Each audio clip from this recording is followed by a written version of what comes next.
Hi, this is Paul Chima, sales representative with Remax West Realty. Home inspectors.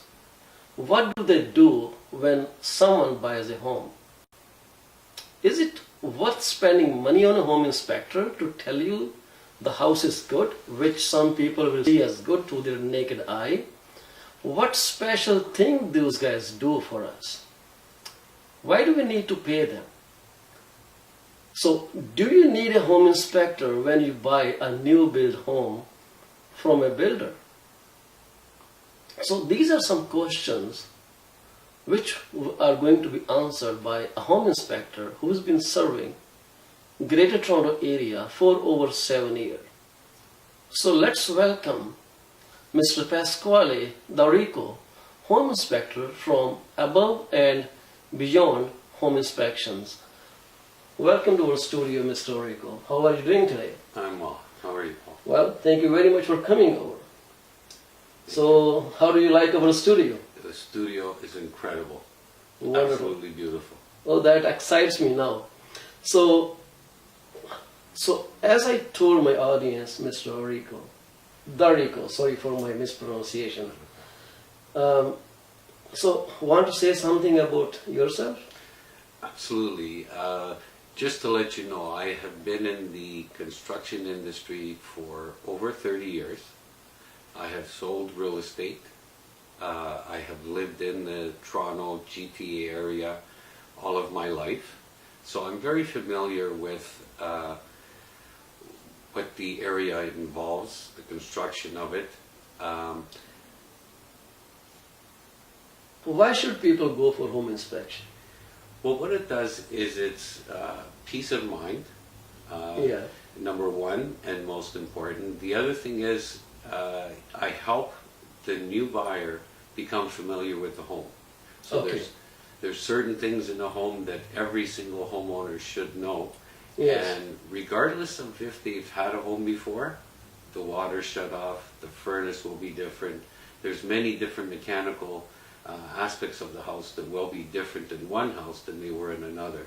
Yes. So it's a quick way to see where everything is. The most important things are in a home. Yeah. What value do they get when they go for home inspection?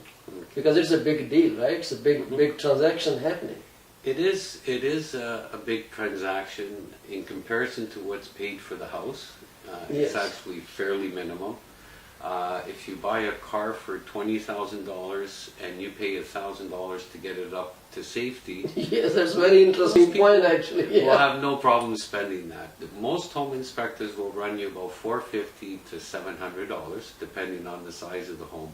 Yeah. And in comparison and percentage-wise to what most homes are worth now, it really is a penny in the bucket.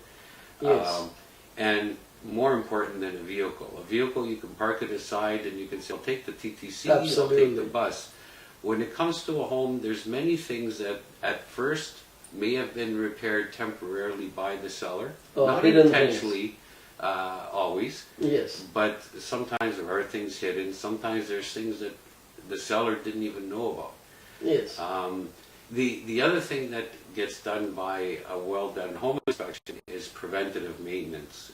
And it's beautiful Okay. to see when somebody buys a home, excellent condition, and they're able to maintain it. Yes. So when you run an inspection, what are the major critical areas you advise people on? Great question, and it's definitely the roof. The roof is the shell Okay. of a home. Yeah. The foundation. Then, of course, we check the mechanicals. Yes. Okay, the plumbing and the electrical. So roof, foundation, mechanicals, which basically includes your furnace, Furnace, air conditioner. Some places have air handlers, Mhm. humidifiers. Okay. So those are things that you advise them this how good or bad they are. Right. So your home inspection is basically a tour of the whole property to a prospective buyer. Yes. So, okay. So if they find any deficiencies in the house, so what are the options for them?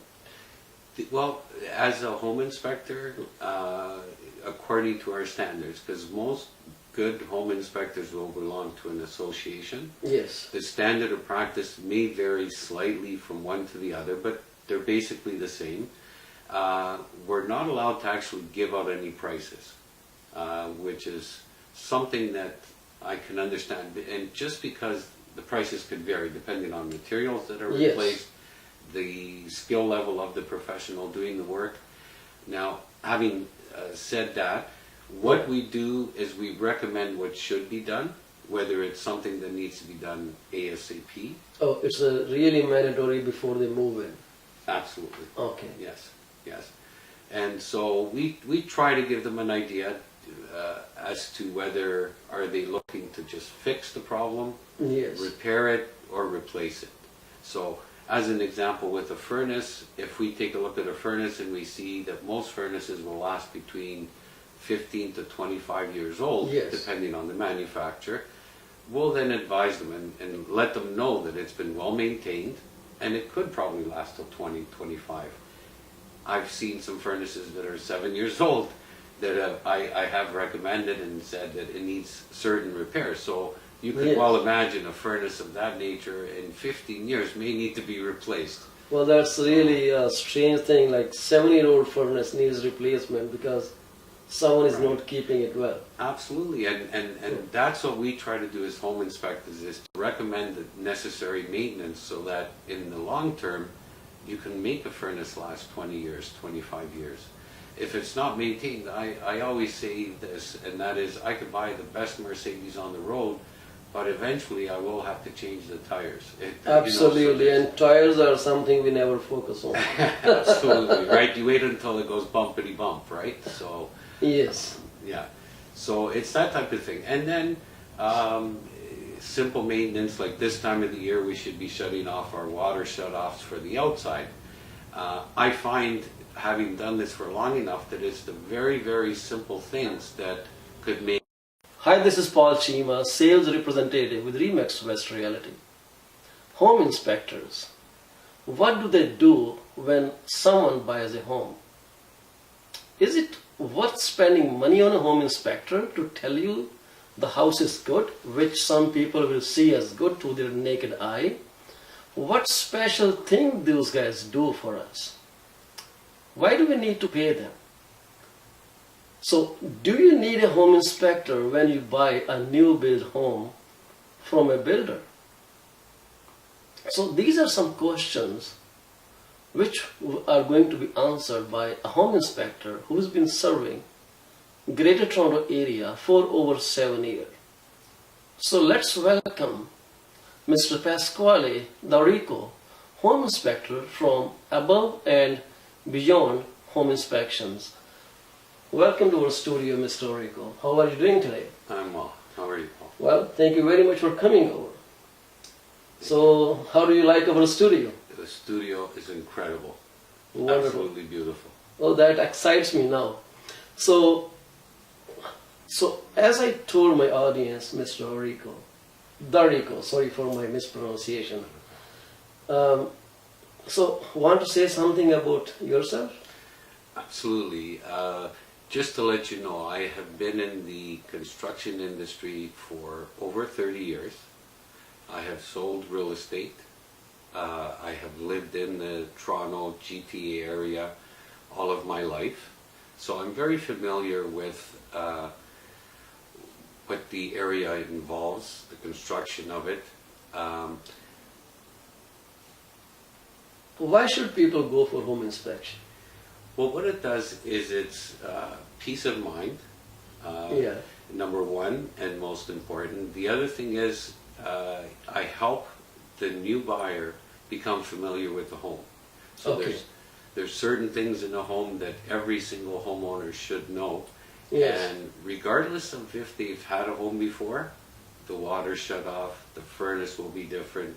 There's many different mechanical aspects of the house that will be different in one house than they were in another. Yes. So it's a quick way to see where everything is. The most important things are in a home. Yeah. What value do they get when they go for home inspection? Because it's a big deal, right? It's a big transaction happening. It is a big transaction in comparison to what's paid for the house. It's Yes. actually fairly minimum. If you buy a car for $20,000 and you pay $1,000 to get it up to safety, Yes, that's very interesting Most people point actually. we'll Yeah. have no problem spending that. Most home inspectors will run you about $450 to $700, depending on the size of the home. Yeah. And in comparison and percentage-wise to what most homes are worth now, it really is a penny in the bucket. Yes. And more important than a vehicle. A vehicle, you can park it aside and you can say, I'll take the TTC, I'll take Absolutely. the bus.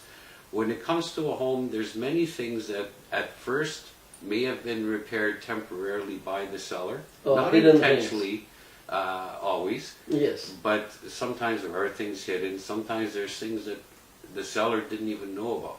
Yes.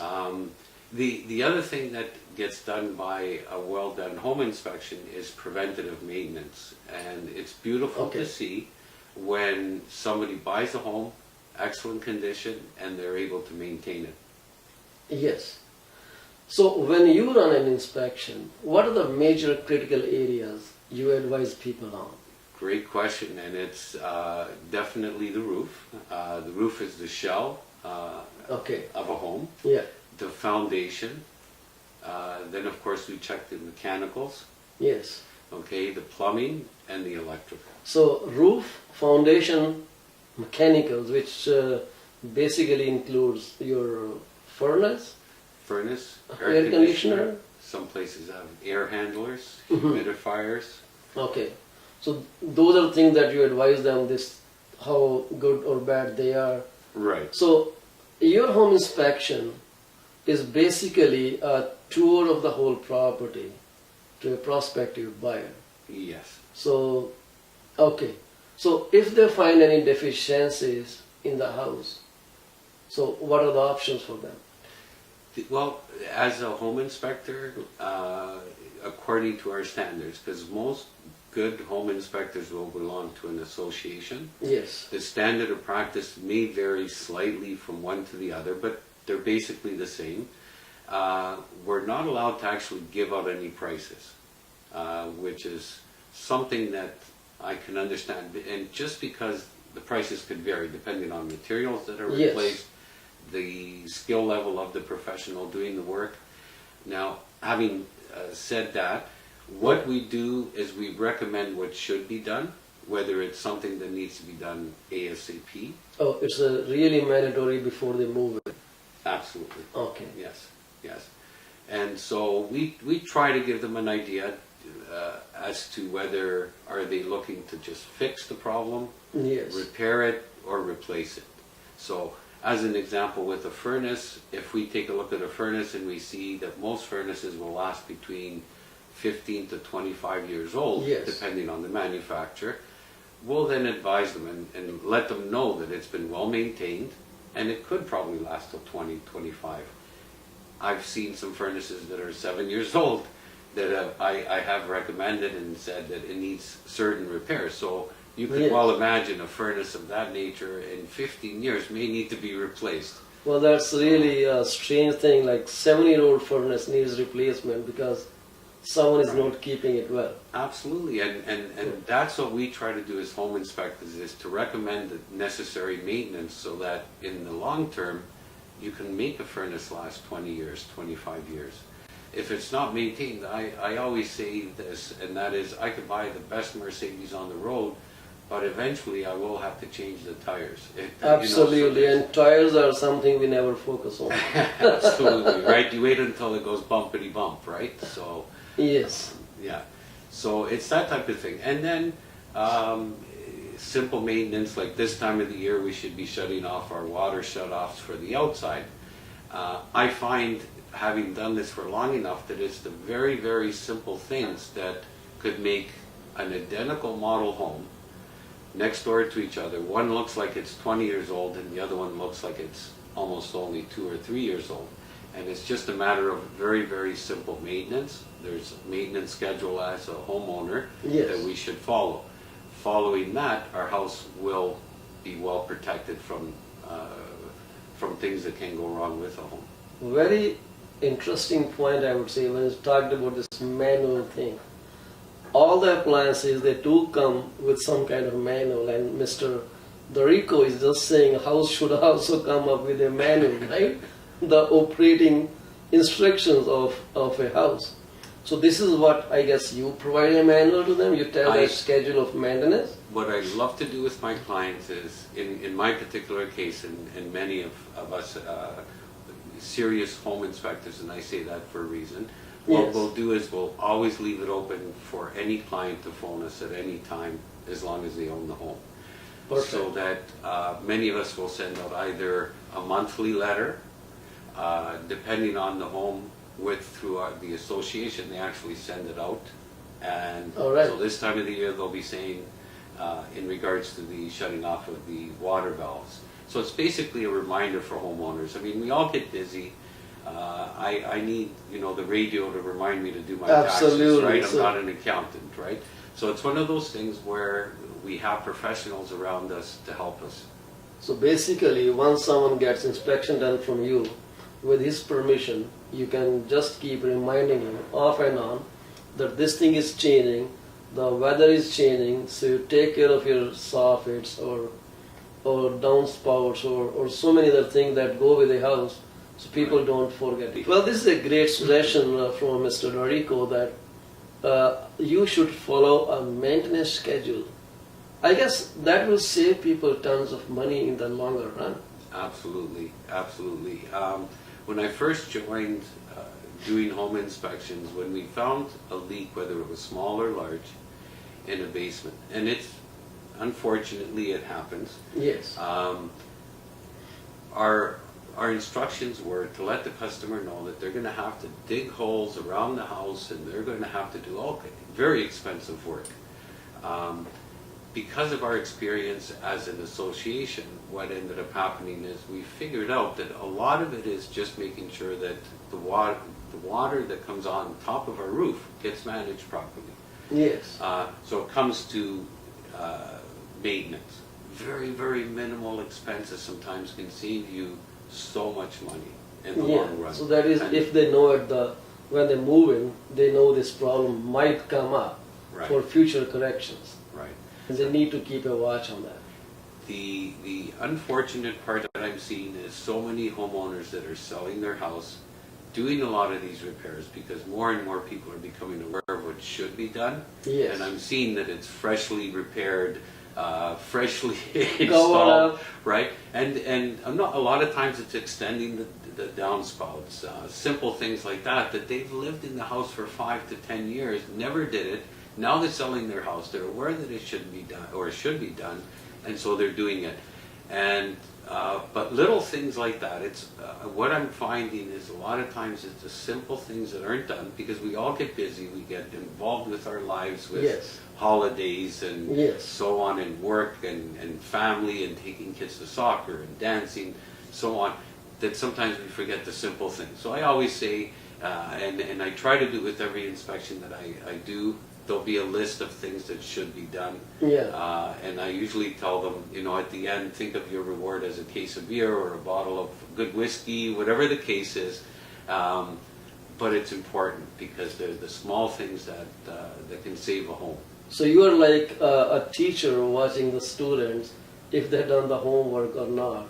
Hey, I told you to clean up soffit. Did you do that? No, yes, no, Absolutely. right? So basically, if you are going with Mr. Pasquale Dorico, so you have a teacher for life. So make a decision if you want such teacher in your life or not.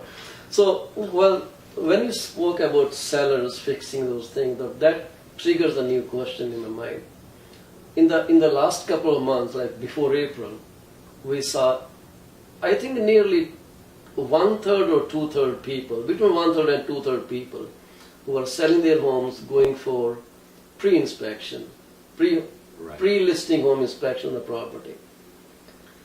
So, well, the market was crazy. People were buying. They were not even looking at the inspection. They were just putting offer blindly. But in this market, do you suggest people, the homeowners, if they decide to list the property, to go for a pre-list home inspection? Is it wise to do it? every time I do anything, I try to think of being in the buyer's position or the seller's position. So having said that, if I was a buyer, no matter what the market was, if I knew one property was looked at Yes. and had things either repaired or things that I'm at the end, I don't have to spend my weekends fixing. Yes. Definitely, it helps. In this market, it helps in the sense that it has slowed down, in the sense of the number of homes that are on Yeah, the there's market. so many dynamics running at this moment. Right, so now it gives me a choice and I can say, okay, I like this house and we like this house. Many are saying, okay, well, we're at fairly close to the top of our budget. This one has been certified and it says that it just needs a couple of little things. This one is the mystery bag, right? Yes, In the yes. sense that there's certain things as a home inspector, people are becoming more and more aware of that we see. So now, that may weigh the difference if it's in the same area and it's the same size home and it satisfies all the other needs. So in that sense, it helps. Perfect. So, to my understanding, even if there is a pre-list home inspection, it does not cover buyer at all. It doesn't cover the buyer, but we all carry errors and omissions insurance. Okay. Myself personally, I carry $2 million. So at that point, when somebody sees that I've certified or somebody with my credentials has certified the home, it puts quite a bit of weight, because now if I know that there's a leak in that foundation, I look for it just as badly as I did whether I was selling the house or I was working for the seller or for the buyer. Because at the end of the day, it's my reputation on the line. Yes. So it But it's comes, good to know that people carry reputation in their mind. I was coming down to that actually later in my question. I don't know, like, is the right question or not, but thing is, someone did say it to me once when I suggested he should get an home inspection report. He says it is useless, Paul, because if I am hiring a home inspector, he will tilt report in my favor. If a seller is hiring a home inspector, he will tilt report in his favor. What do you think about it? I'm glad you mentioned that. It comes down to your realtor. If you trusted your realtor, I always look at it this way. I'm fortunate in that I work with some great realtors. And so they are great at what they do. They've built a trust. If you trust your realtor, he Yeah. wouldn't guide you wrong. Oh, yes. Number one. Number two, I wanted to mention something about what you said about we're all certified. Biasing or yeah. Unfortunately, there's some home inspectors that are out there, after they finish doing their carpentry or their electrical work, they come and they do some home inspections. And some of them are not always looking for the same things according to the standard of practice. So that Yes. once you know that they are certified, verify that they're certified. We all have a member number with whichever association that we're with.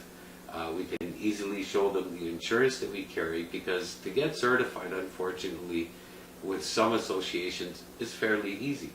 Absolutely. The difference is now, does your home inspector do this full time? Does he do it part time? Oh, so you have the same issues like we have in our industry. Absolutely. I won't go there. Absolutely. The So competition bureau might be editing my video. absolutely. Well, it's one of those things. It's the reality of the business. But as a consumer, and speaking to the people, Yes. I would want to be aware, and I'm glad you're doing this, because it's one of those professions where people aren't really aware of what it is that Yes. a good inspection involves. They don't know. That's why I requested you to come on board. And we all thank you. No, well. Absolutely. So I hope people get some knowledge out of this session. That's the whole purpose of doing it. Sometimes we see a house is so much renovated, and we're just thinking, why? Right. Why spend so much money on renovating this home, but which someone may be in a couple of years tearing down, or maybe changing certain elevation or making some changes there. So, well, I had some very informed clients, multiple time home buyers. So they pointed out it could be a grow house they are trying to cover up. Right. So that Right. can you say something about that? Absolutely. I'm glad you brought that up. Yeah. That belonging to association, maybe I could sort of sideline it with the fact that we are, as realtors, we have to take so many courses per year. Okay. One of the courses that we get to take is one on specifically for grow up. There's certain things that when a house is a grow up, there's certain characteristics of the home that Yes. will never leave the home. Listen to him now. So having that trained person taking a look at that home, grow up is just one thing. You could have had a flood, you could have had a fire. Yes. And there's certain areas, as a home inspector walks around the home, that he's looking for. So there's never anything specific that I say I judge a house before I go to. Many times an agent will start telling me how many square feet, what renovations, how old the roof is, the chimney, so on. I really don't want to know that information, just so Yes. that I go there with neutral eyes. Neutralize just as a clean slate with no Absolutely. prior information about the property. Right. It's a good thing to have, yeah. So that you go there open-minded, because sometimes people have had past experiences with certain characteristics they've seen of the house, and they figure, well, it must be the same as the other one I had. It should Yeah. be fine. And as home inspectors, we look for little clues. And if I can give you an example, Absolutely, and that I- will help, yeah. and I think this is a perfect way to explain this. Many people say, well, how do you know that the walls aren't leaking? And how do you know a concrete wall, once it leaked once, it's like if I had a tattoo here, even though I go to scrape it off, it'll always, a good doctor will say, you used to have a tattoo here. So it can never 100% heal, right? Absolutely. And Okay. concrete is the same. Once it's been stained, you can always see that it's been stained in a certain area. So that a lot of times the seller will paint over it thinking nobody's going to know that this had any issues. Yeah. And but as a experienced home inspector, we see that. We see, oh, this is different. This is different. And so we point it out and we say, well, something happened here. We could never say 100% until we investigate a little bit more. So now we spend more time in that particular area, and a lot of times it has been repaired from the outside, or there have been repairs, and there's nothing wrong with that. Yes. As long as the new buyer is aware of it. That's the important thing. So, Yeah. so now we point it out to the buyer and we say, look, the customer or the seller has repaired this, and many times it's great to have that To have receipt it, yes. available. And many contractors will give you a guarantee, whether it be for 25 years, and a lot of them are transferable. So there's no loss in that. There's nothing wrong with it.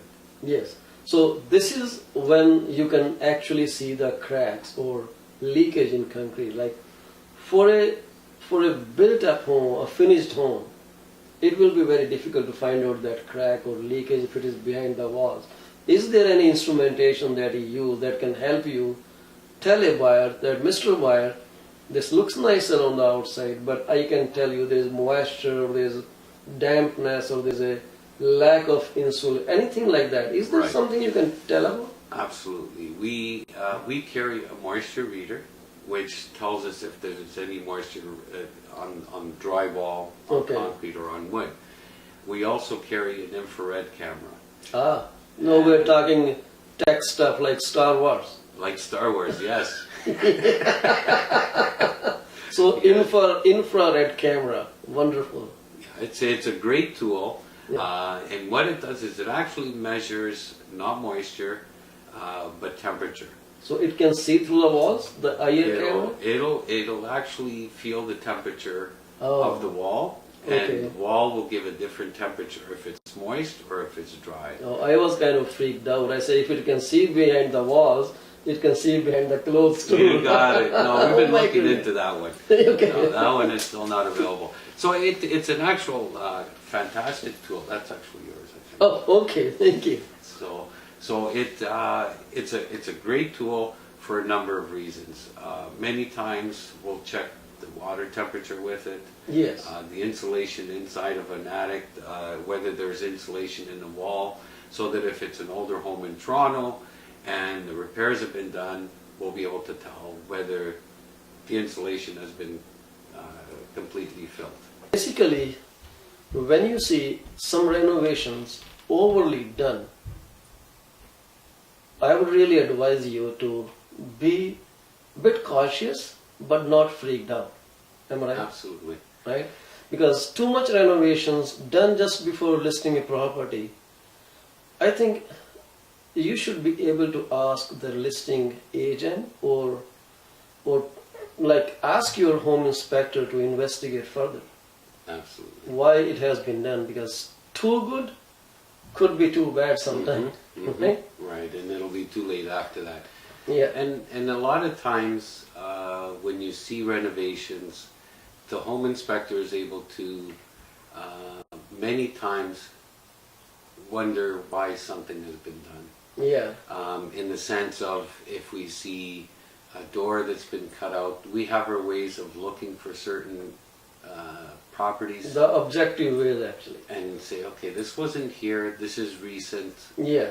was it done properly, and we'll know to ask for permits. Sometimes Yes. you do need a permit for certain things. Absolutely. And so that's where the home inspector comes in. And I usually use this where the home inspector is like a general practitioner. So Yes. I've been feeling some pain in my elbow. I go to my general practitioner and I say, you know what, doctor, my elbow hurts. He diagnoses it to a certain point. And so he'll say to me, it's not broken. It's not arthritis. So he'll start to diagnose it, but then he sends me to the specialist. Yes. So as home inspectors, many of us hold licenses in some of the professions, but Yes. we can't be everything. We can't be a plumber, licensed plumber. We can't be an electrician. Really? Right? I can be everything. I know. You are amazing, Paul. Okay. You are amazing. So what the home inspector does is he says, okay, I'm seeing something wrong with the electrical. We try to give them an idea, but at the end of the day, you'd need an electrician, a master electrician to come over, depending on what the issue is, and Yes. have it addressed. So, well, even my suggestion is to everyone, buying a big ticket purchase, it's huge money, like hundreds, thousands or millions of dollars people put into buying a house. I think you should not try to save a few hundreds for home inspector. He is going to tell you everything, and he's going to hold your emotions actually. He's going to pull you back if something is really terrible with the property, Absolutely. which you may overlook, or maybe the seller sweet talks with you and saying, oh, it's nothing. He has been Yes. doing it for so many years, it didn't work, it didn't change anything. And you buy the house and next day you see is like all kind of grievances and phone calls to your agent, and you didn't tell me, you didn't find it. So many crap goes on after that. And nobody wants it. So why just not trust a home inspector? Pick up any home inspector. I'm not saying you pick this guy up, but pick any home inspector that is closer to you and you trust. Right? A professional one. Absolutely. A professional one. Find the credentials. So, you were going to say something before I ask you another question? No, absolutely. To go back to what you were saying, if they want to look for a good home inspector, if he's doing it full time, certified by some association of some sort, Yeah. and insured, Yeah.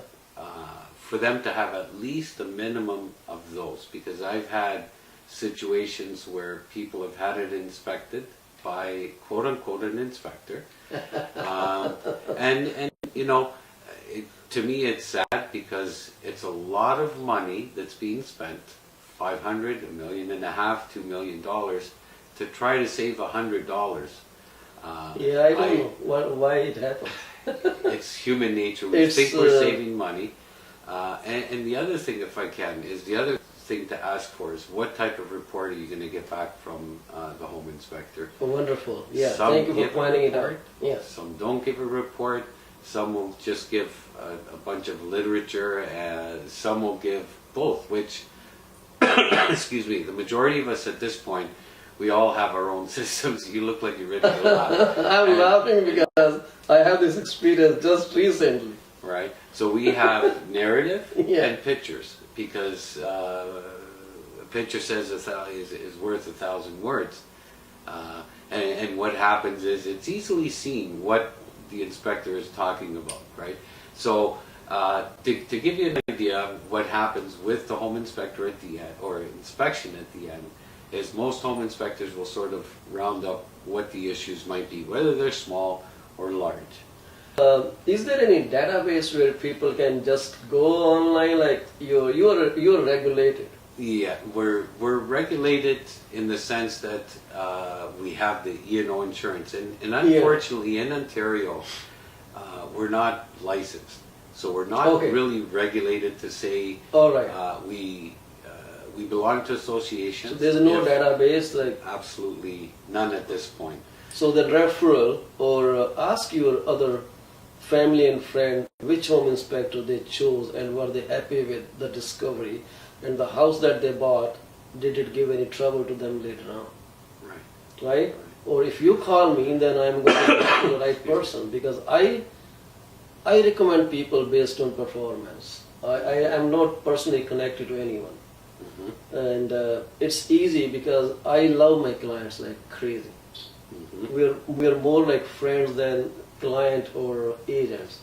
My client just texted me saying, Paul, you know we are not client and agent relationship.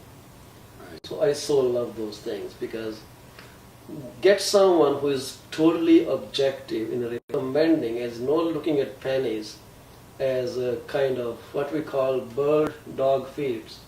Right. Bird dog feeds, right? So we don't need that, but we'll recommend a good person to speak with you. So let me ask you one more question. So we talked about resale homes. Resale homes are, some people will say it makes sense to go for home inspection or resale homes.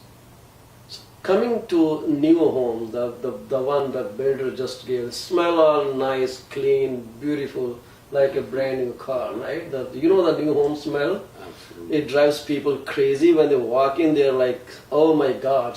Look at the expression on their faces at the time. So, should they use the services of a home inspector at any point before they actually take over the possession? Right. There's different types of setups where you can have it inspected when the foundation is built, at different stages of the house being built. Okay. Normally, what is used is at the end, once you've gotten possession, Yes. to go through the house, and it's not, people think that as home inspectors we're knocking the builder, and it's not the builder I mean, imagine one guy can't build 300 houses. Not at all. So they are all subcontracted, I guess. Absolutely. Yeah. And Plumber is one, foundation guy is second, framing is third. So there are so many people doing Absolutely. that. Yeah. so it's more of an insurance. It's that time, you only have a certain time frame to report any issues, and if they're not reported within a certain time frame, excuse me, they basically you're not responsible for it, or the builder isn't responsible for it. Yeah, there's some one year, I think, 1 year, 5 year, 7 year setup perhaps. Yeah. Right, and it becomes a distant thing where they say at first you can go right up to it and take a look, and if there's an issue, they'll fix it. Yes. After, I believe it's a year or 2 years, it becomes 6 feet, and so on and so forth. So you want to nip it in the bud, if I Yes. may, right at the time when things are brand new. I guess your phone is growling there, right? It got upset with what I said. It didn't like the butt thing. So a lot of times it's when I'm walking around with the builders, they take pride in their homes. Yes. It's not that. Well, big name builders. Absolutely, and, Yeah. and many times when I have done a PDI and the builder is with me, he's almost as surprised as the homeowner that there was something wrong. So it's Interesting. not that, right. So it's not that they don't want to take care of the issue. It's Yes. they're not aware of it. They're walking through the house, and they're seeing this as we all are, because they usually, excuse me, they normally send the supervisor around, He's been in that house 1,000 times, Yeah. but he's sort of seen it, but he doesn't Complacency see it. takes rules over mind then.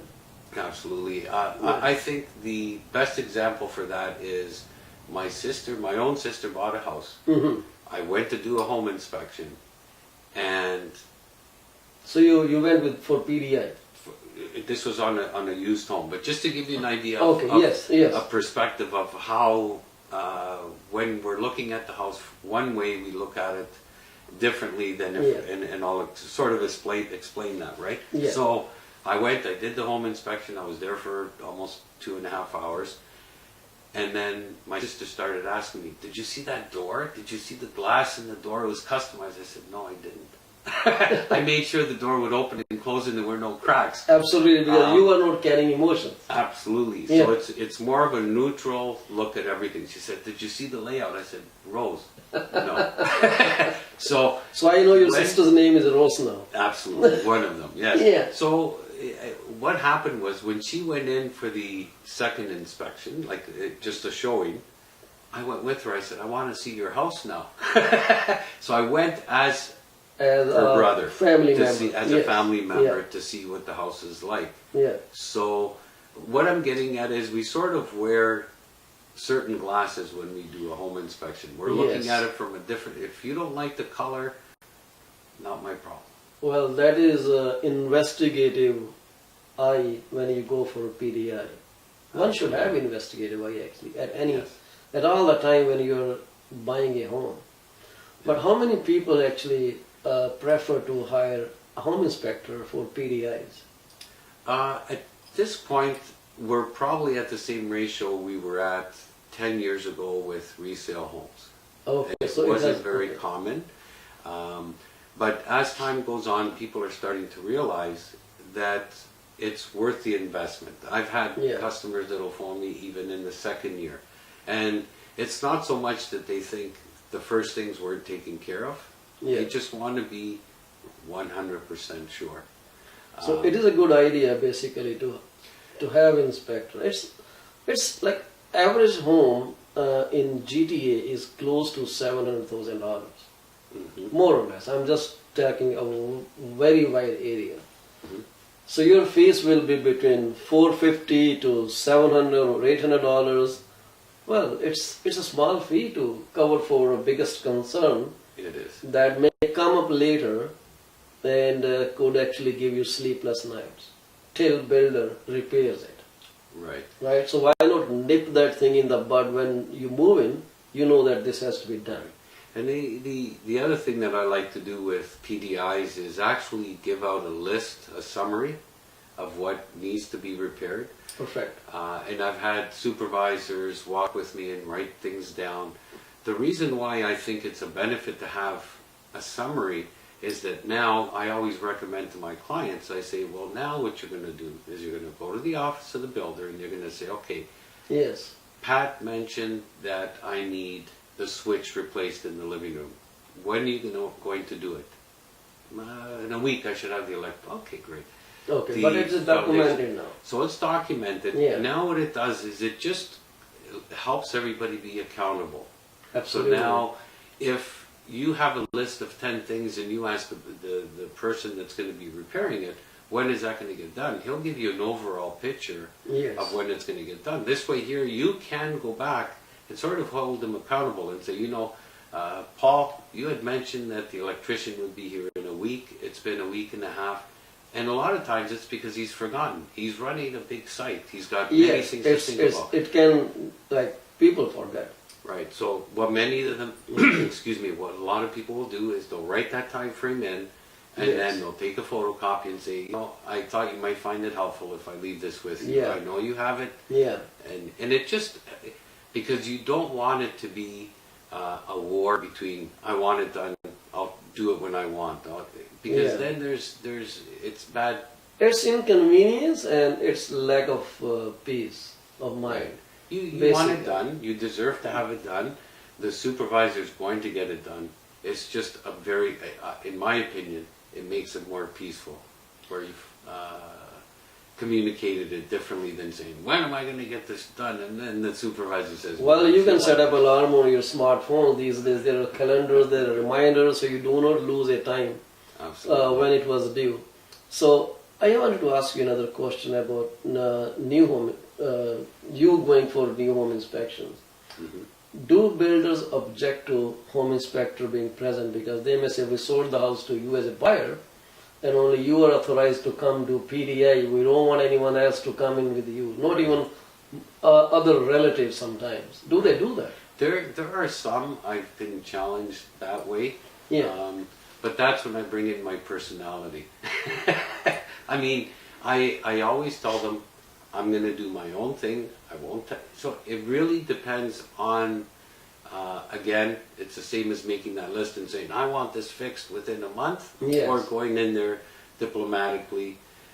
The supervisors are humans just like us, and they understand. It's the way you I connect. usually ask them. I say, look, if it was your sister buying the house, would you not want to go in with them and just take a look at things, right? And if you think about it, it should almost be our right. Yeah, but they sometimes don't want to think that way because they just want a sale. Right. And So they don't want a wise person to be with the buyer. you know what? Absolutely right. And the reason is it varies why they don't want insurance. Sometimes they come up with all different types of reasons, Yes. right? But at the end of the day, if they really don't believe that there's anything major wrong with the house, most of them, if you talk to them nicely, they'll allow it. Whether it's a home inspector or somebody that you trust to take a look at the house, they will normally. I've never had an issue where I wasn't able to do the inspection. I've run close to it, but I've always managed to be nice enough to be able to go in. Because to me, it's important. Right? Is It's it- a big investment, right? Is there a way around if builder says we won't let the home inspector come in? Can you just go as a covert secret service agent and say I'm just the relative? That's when I put the other hat on. You put another hat on and Some of them won't allow anybody else in, right? It depends on the builder. It depends on the people involved. If they've been sort of rude to them, then they look for every avenue. because they see this Your deal is going to life crash because of this guy. Right. Right. But So most of them will understand, and you know, there's a certain way to talk to them, and So- they'll allow you. So talking about that, should the home buyer, when they actually first put offer on a new build home, should they ask or tell the builder that when we come for PDI, we are going to bring in our home inspector? Because That's at the time when they are signing a contract and maybe they can write a line on the document, yes, you can bring your home inspector. Is it possible? I would definitely. I'm definitely not a lawyer, but I would think that if Yeah, it's me too. written I'm in, just saying. I would think Because there's a and- negotiation point. Everyone is eager to sign the paperwork, Absolutely. right? So It would definitely be a smart thing to do if you feel that you want that home Yeah. inspection performed, right? because written people once they write something, they know they have to follow it, even if it is legal. Right. I'm not talking about legalities of it. I'm just saying if parties know that they put this line in on, they're kind of under some kind of Obligation. let's say moral obligation that because people forget. Right. If I am buying a new build and I ask the builder verbally, when there's a PDI, Mr. Builder, can I bring my home inspector? And he will say, yeah, you do it. And when I actually ask him on the day of PDI, which is maybe 1 year later, he will just deny he never said it. Right.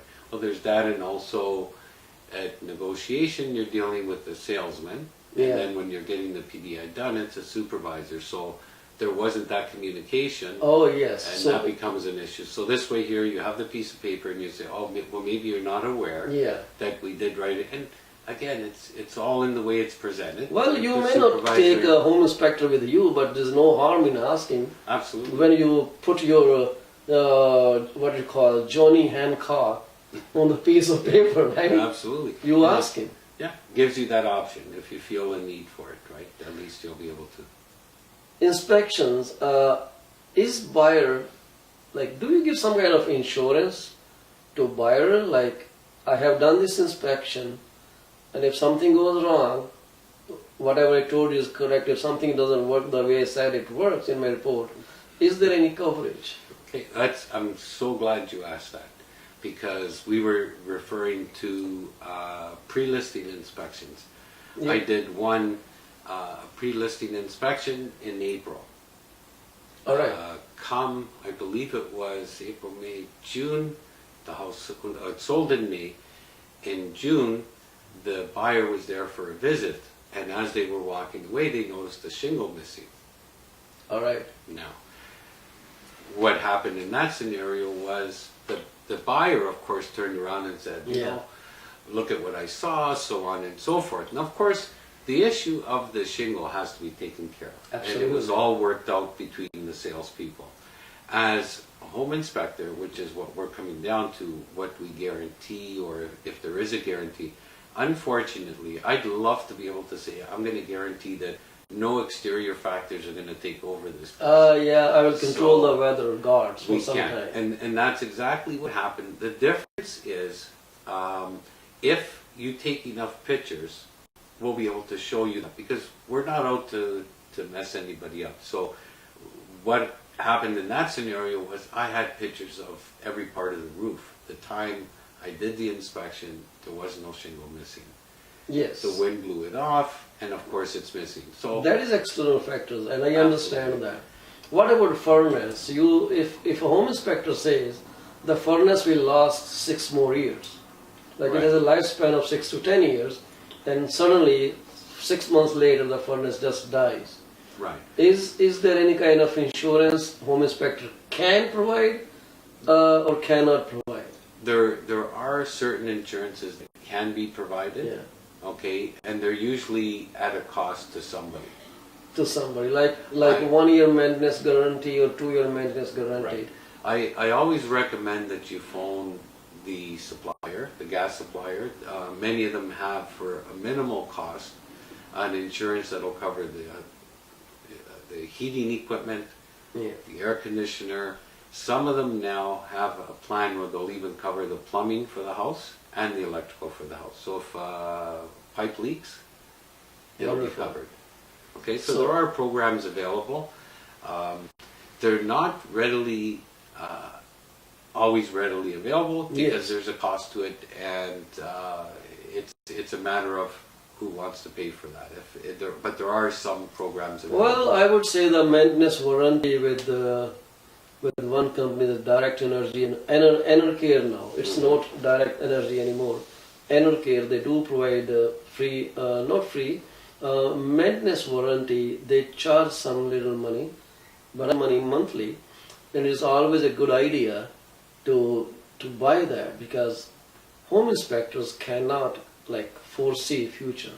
At that particular point in time, if everything is running good and you give opinion in your best judgment as per your experience, it's wonderful. So I guess we have covered so many things, but one last thing I want to come down to is about mold in the home. Is every home inspector able to testify this black thing is mold, or someone needs a special certification for that? Right. Now, I am certified. Oh, I see that. Inspector. Right? So you need to get certification. Right. So without certification, you cannot say it's mold. Even with, and that's what I was going to get at, is even though I'm mold certified, if I were to take a sample, I cannot say that it's mold until the laboratory has tested. Funny thing, that's what I told one of the guy who ran inspection on my listing, and he says, this is mold, and I said the same reply to him. It's the only response that, you know? Yeah, I say every black thing is not gold. Like every Absolutely. golden thing is not gold, so Yeah, every black thing is not mold. I ran into a situation, I was in Welland, and there was some asbestos around a pipe. Funny They thing. did yeah. renovations, Yeah. right? And I seen the mold, the asbestos. So I said to the agent, I said, look, it's a possibility that could be Yeah, asbestos. the nice word is, apparently. We have to always say that, right? Yeah. So what happens is the agent turns around and he mentioned to the listing agent, my inspector was here, he's going to get this material tested to see if it's asbestos. And going to how forward some people can be, and I don't know if it's forward or uneducated, the agent turned around and says, I've been an agent for 30 years, I know what asbestos looks for. Big ego guys, right? Right? Yeah. And so I took the sample. Yeah. So I turn around, I take the sample over to the laboratory where I take all of them, and I said to the person behind the counter, I said, can you tell if this is asbestos? And of course I got a big laugh out of them, right? Because even the people that work in the laboratory will not give you a direct answer. Yes, absolutely. As to whether it is or is not. And it requires a lot of careful observation. Absolutely. Yeah, so the guy withdrew his statement from a listing report actually. He says, okay, I will take it out. And the thing is, Paul, you want to be 100% sure, because imagine if I see some flooring and I think there may be asbestos.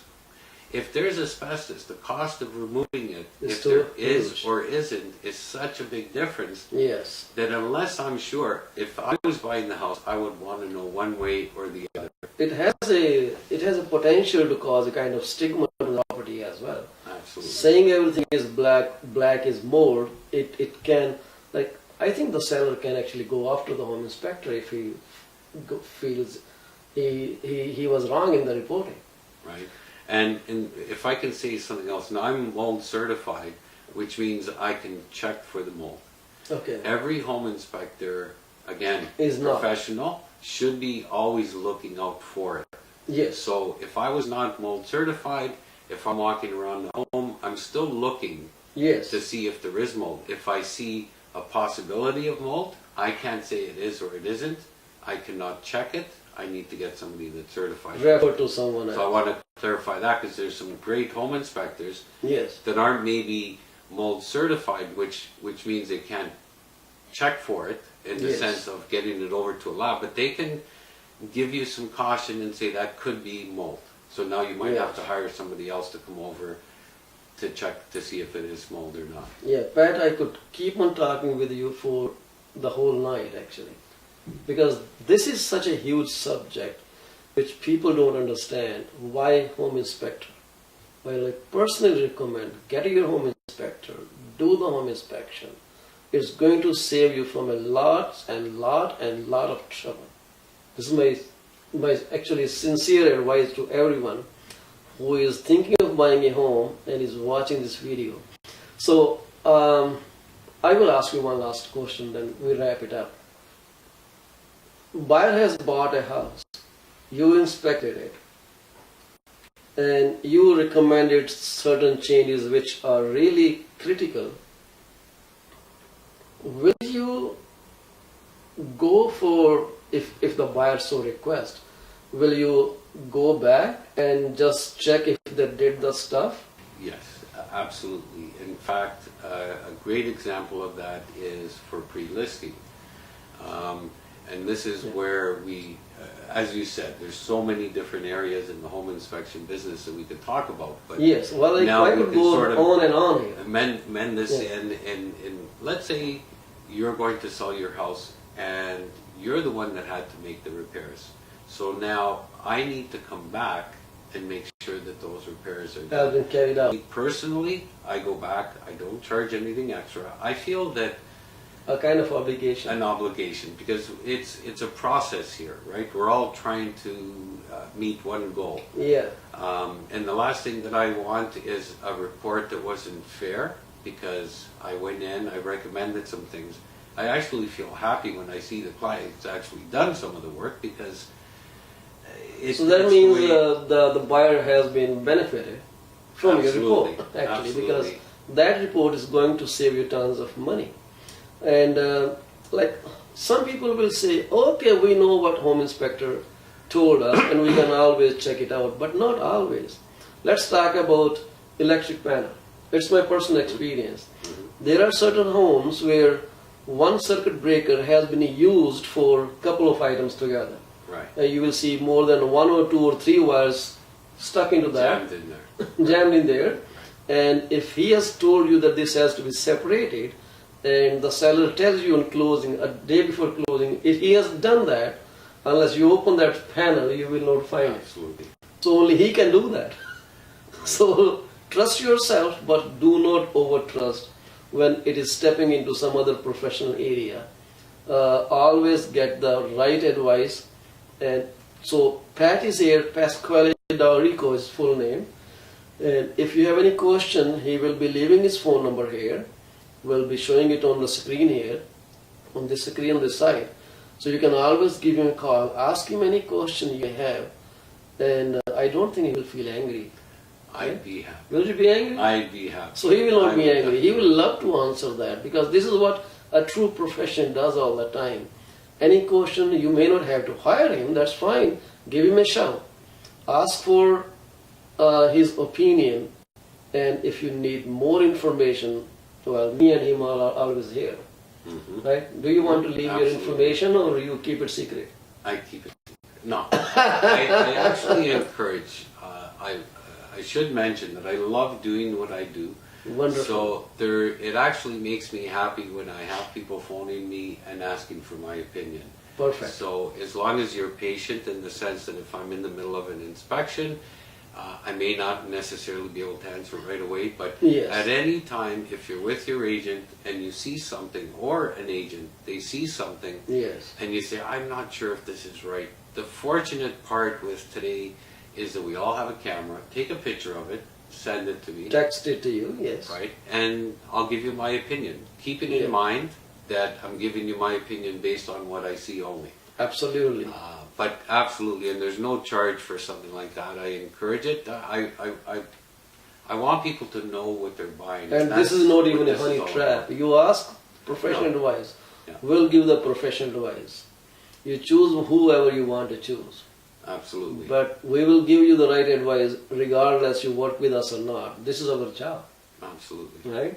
So we thank you for that, and your phone number and your contact information. Contact information 647-887-9013. Website is www.abhi.ca.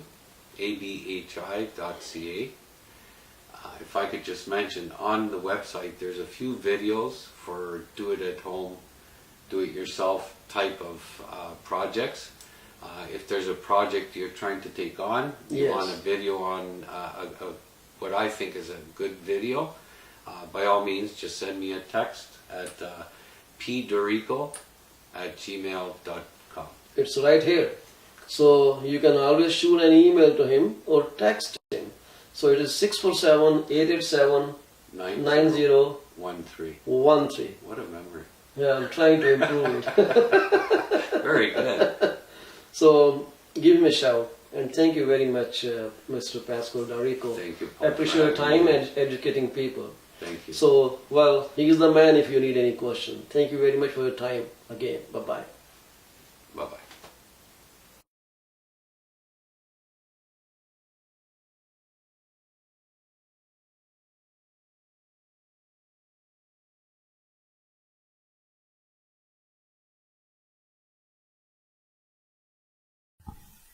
Hi, this is Paul Chima, sales representative with Remax. Hi, this is Paul Chima, sales representative with Remax West Realty. Home inspectors. What do they do when someone buys a home? Hi, this is Paul Chima, sales representative with Remax West.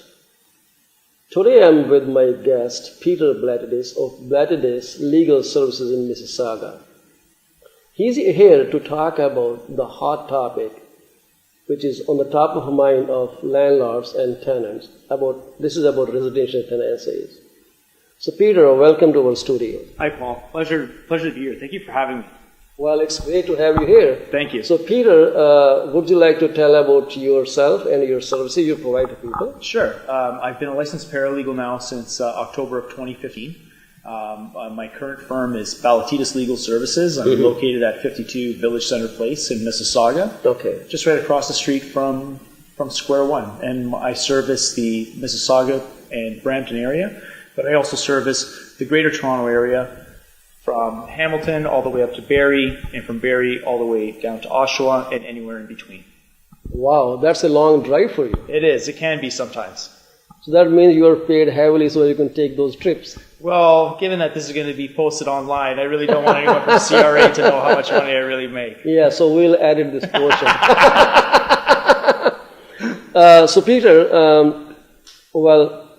Residential Tenancy Act has undergone lots of changes just recently. It has. Before we get into that discussion, I'm just curious why this act came into being in the first place.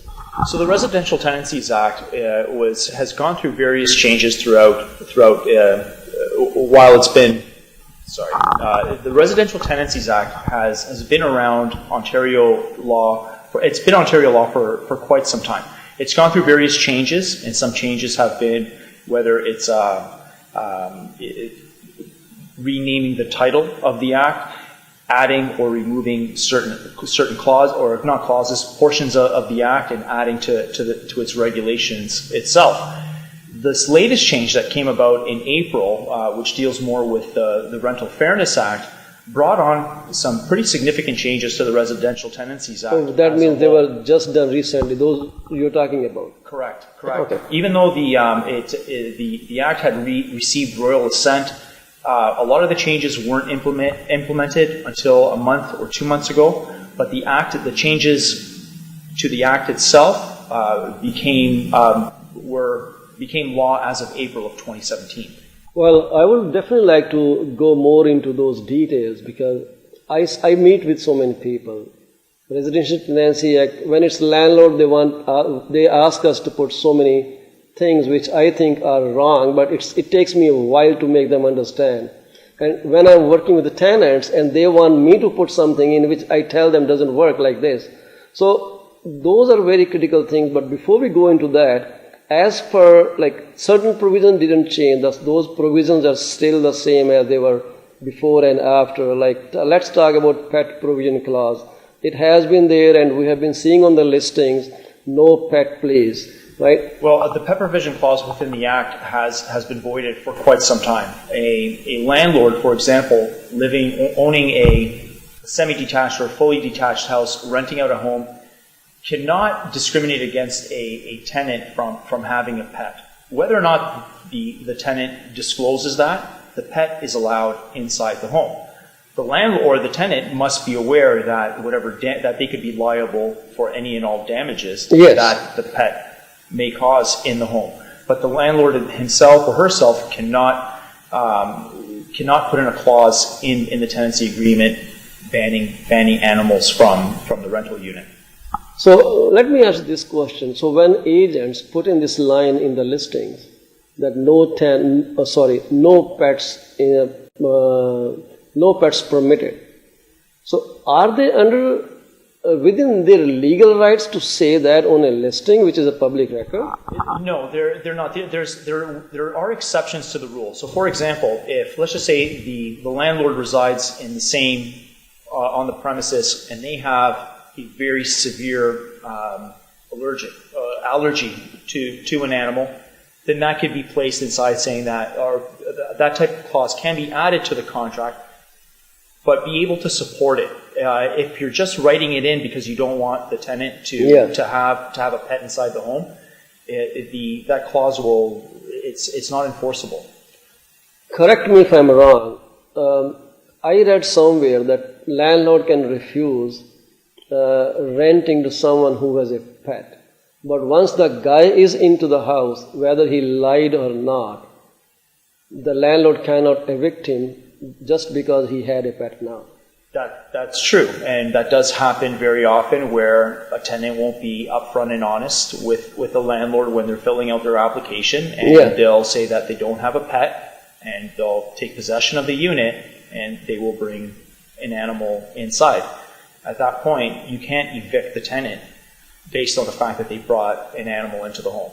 Is there any legal recourse by the landlord that this guy, when he entered into a contract, lied or falsified information? Well, so there's no application out there right now. The only time that there's there is a remedy for eviction if you lie on an application or you're not truthful on an application, but only as it relates to social housing. If you're dealing with just a regular landlord, there's no recourse. So landlord cannot go to the court saying, hey, you lied on the application that you don't have a pet. No, I see a pet here. I will not let you live in this house. Get out of my house. He cannot say that. No, you cannot. That's really a good discovery for me today. I thank you very much for telling me that. You're very welcome, Paul. Because I see this problem happening when people tell upfront that they have pet. Landlords just do not consider their applications.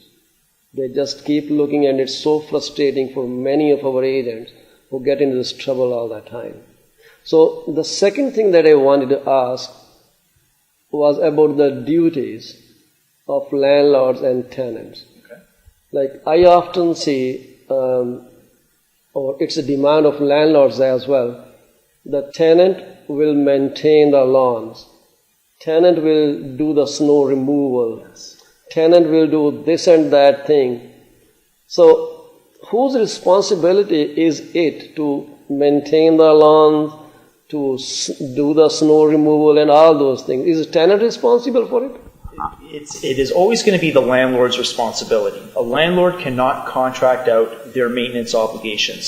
So if let's just say hypothetically there is a home that is being rented out, the landlord cannot ask the tenant to mow the lawn, to shovel the driveway, to take care of maintenance issues inside the home. But just like with any other contract, if you want a service, there has to be some consideration Remuneration, yes. offered to the tenant. So one of the things that an option that is available for a tenant, or for a landlord, I should say, is if you're offering the house for $1,400. Okay. You actually you raise the rent to $1,450, and then you offer the tenant a discount of $50, and saying in lieu of this discount, you will now be responsible for the maintenance of the, or you'll be responsible for the snow. That he's paying $50 That's right. to the tenant. He's discounting the rent for $50 in lieu of the tenant now fulfilling these maintenance obligations. That is allowed. Well, can that happen. triggers a new question in my mind. Say no if you don't know that, or you don't want to get into that. So when landlord agrees to pay tenant some remuneration for doing something on his property, which was his obligation, does that constitute any kind of employment contract with the landlord? No, it does not. There will not be any type of employment. I don't think this is a foolish question. It just came to mind because ESA is equally tough. That is a tough act, but we'll leave ESA for this discussion for another time. So basically, paying remuneration does not create employment relationships. No, I don't believe that it would. There is one thing that I'd like to touch back on about the pets. A lot of people, and I'm not going to say a lot of people, but there are individuals at this stage who use pets, who have service animals. Oh, yes. And they need it for their well-being. Yes. Now, if a tenant applies to apply for a residential unit and has a service dog, yes, the landlord cannot reject that application. Absolutely. That would actually fall under one of the discrimination factors under the Ontario Human Rights Act, because you're discriminating against that person based on a disability. Yes, and absolutely. you require the animal, the dog, for example, for their mental or physical well-being. So that's the only time when they wouldn't be allowed to discriminate. Perfect. So when people get into lease rental agreements, the landlords often ask for the credit reports through their agents. Mm-hmm. Someone who just moved into Canada, who has zero credit history here, how do you think he's going to get qualified? It must be very tough for new immigrants coming into the country and looking for a place to reside. And right now, especially with this market that we're in, landlords want to make sure that their investments are being protected. At the end of the day, they're running a business. Absolutely. And they need to treat it as such. So you're renting out a space, you're offering your home. Yes. In return, you want to be compensated for the use of that home. Yes. So the landlord has, they have their work cut out for them. My recommendation is always for the landlord to be very diligent with their applicants, and don't be afraid to ask for a full credit report. Don't be afraid to ask for employment employment history. Don't be afraid to ask for employment verification references. Whatever you need to satisfy yourself to have this person live in your home, Yes. you can ask for it. If you're not satisfied with an individual's credit, or you're not satisfied with what their employer, what the references are saying, you don't have to rent out to that person. But to get back to the question of New immigrants, new zero immigrants credit, yes. with zero credit, again, that's going to be that's at the discretion of the landlord. And Okay. if the landlord wishes to take a chance on that, they're taking that chance. And I'll give you an example. I owned a rental property in Mississauga, and my very first tenants were new immigrants from Pakistan. Okay. And when they came to the country, they didn't have any credit. Their option, or one of the options that they had offered, was to have a cosigner, a guarantor, and that is acceptable under the Act. Okay. You can also ask that the guarantor be placed on not on title, but on the contract. This way, the landlord will have some recourse, not only against the tenant that's residing there, but also against the other individual who is on the contract as well. And with my experience, I had this family in for 4 years, and they were by far the best tenants I've ever had. No problems. They kept my place very tidy, and they were very happy being there. And I took a chance on new immigrants, and it worked out well for me. So you basically went with your gut feelings. Sometimes you just have to go with your gut feeling as well. Yeah. But new immigrants, won't they feel unwelcome in this country if every other landlord says, you don't have a credit and I'm sorry I can't give it to you, even though he says, well, I have a good job, I have this contract, I have a job contract with ABC company that I can actually pay your rent. When it comes to guarantor, the guarantor is not living into the house. Correct. The guarantor isn't living in the house. So getting a hold of guarantor, if there is a default on the person living inside the house, won't it entail too much cost than just kicking them out and getting a new tenant in place? Well, let's just say, for example, a tenant hasn't paid their rent for 5-6 months. Yes. That's a significant amount of rent arrears that's owed to a landlord. If you have no recourse of collecting that money from the actual tenant, the guarantor is your recourse. And when you do get an order from the board and there's a rent arrears order, you can then take that order to the small claims court and commence enforcement proceedings, not only against the tenant, but the guarantor. But what I was saying earlier is, don't even have a guarantor. If they offer a guarantor, put that guarantor on title, if you will, on the lease agreement. List them as a tenant. List them as a main tenant, but let other guy live into the house, yes, right? So there's nothing wrong with that, and there's nothing wrong with also adding that into the clauses or into the contract itself. I guess that's the best advice, actually, because now he is personally responsible for everything, and he's supposed to be taking care of everything. Well, not just him. He's responsible, but the responsibility also lies with everybody that's named as a tenant. Perfect.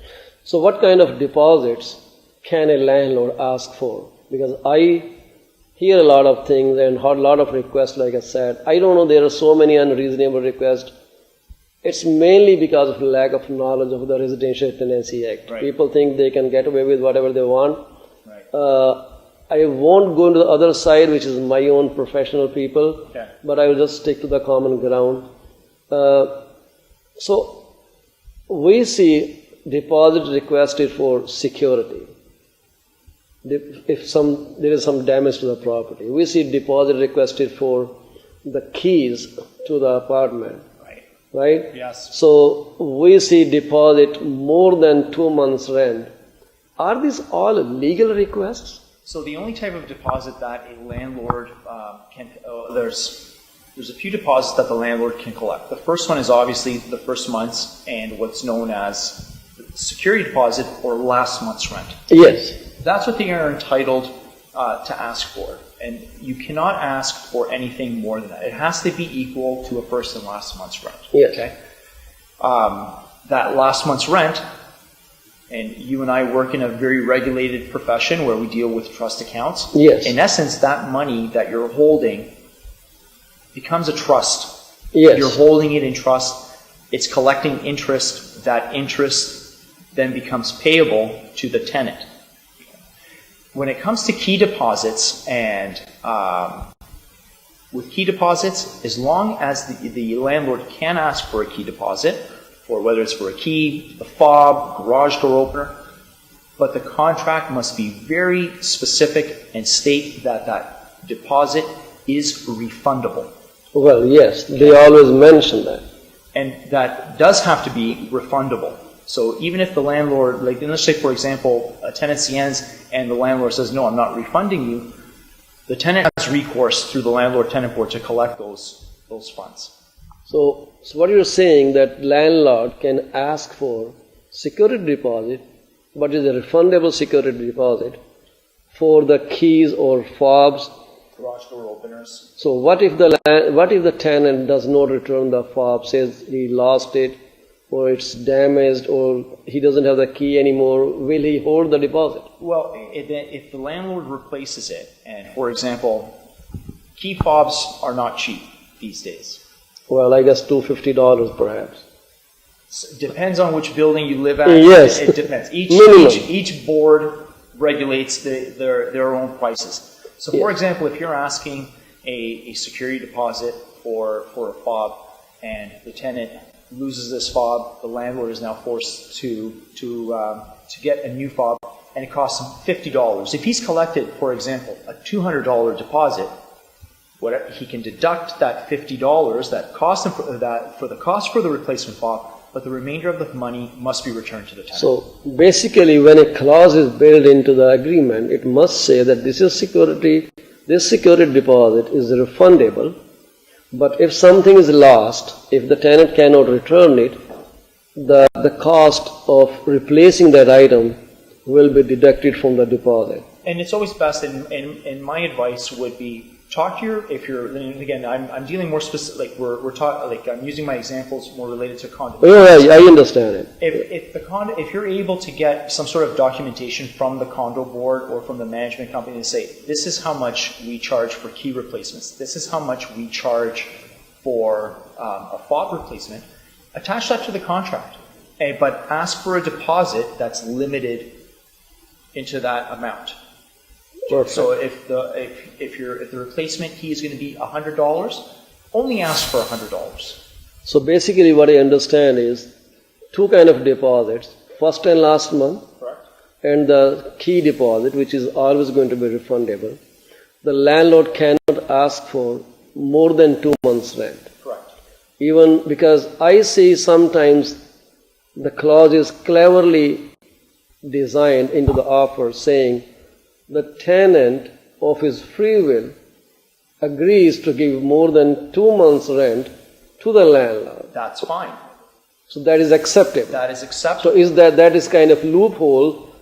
Tenant who needs a home and he has no other option except to take the whole blame on himself that, okay, I am giving you the money, even though he knows, everybody knows, it is being done at the behest of landlord's request. Now my question starts from here. Okay. Hold on to it. So I agree. I say, okay, Peter, I willingly give you 6 months rent because I have no credit, I am a new immigrant here, but now I find a paralegal and I show him the contract. I say, how can I get my 4 months deposit back? Because I gave it to him, I needed the house, and I designed the clause in such a way that which was acceptable at that time so that I can get into the house. So can I now create a scenario where I pretend that I'm a victim, that I was forced to say like that, it was undue influence by the landlord of the landlord's agents? How does that put the landlord into legal situation here? Are we putting him into some legal cases? He becomes No. like So again, let's just say, so just working with the example that you've given, if a tenant offers to prepay, well, he offers, like I'm putting that in quotes here, right? if he's offered it and the landlord has accepted it and they're signed, it's binding. It's a contract at the end of the day. I don't know why the tenant would say all of a sudden I felt some undue influence. If anything, in my opinion, it would actually put the real estate agent in a position of liability more than the landlord. It would also put the landlord in a position, if an issue of liability arose, it would put them in jeopardy as well. Yes. But it would also put the agents in jeopardy as well. Well, the agents are acting only in the directions of the clients, right? If a client says, my client says, yeah, you know what, that's technically right, but because I'm in the picture, it's my job to advise my tenant, this is how it is, then I have to sign some kind of ILA that I told you that do not offer it, because tomorrow I'm going to get into the trouble, right?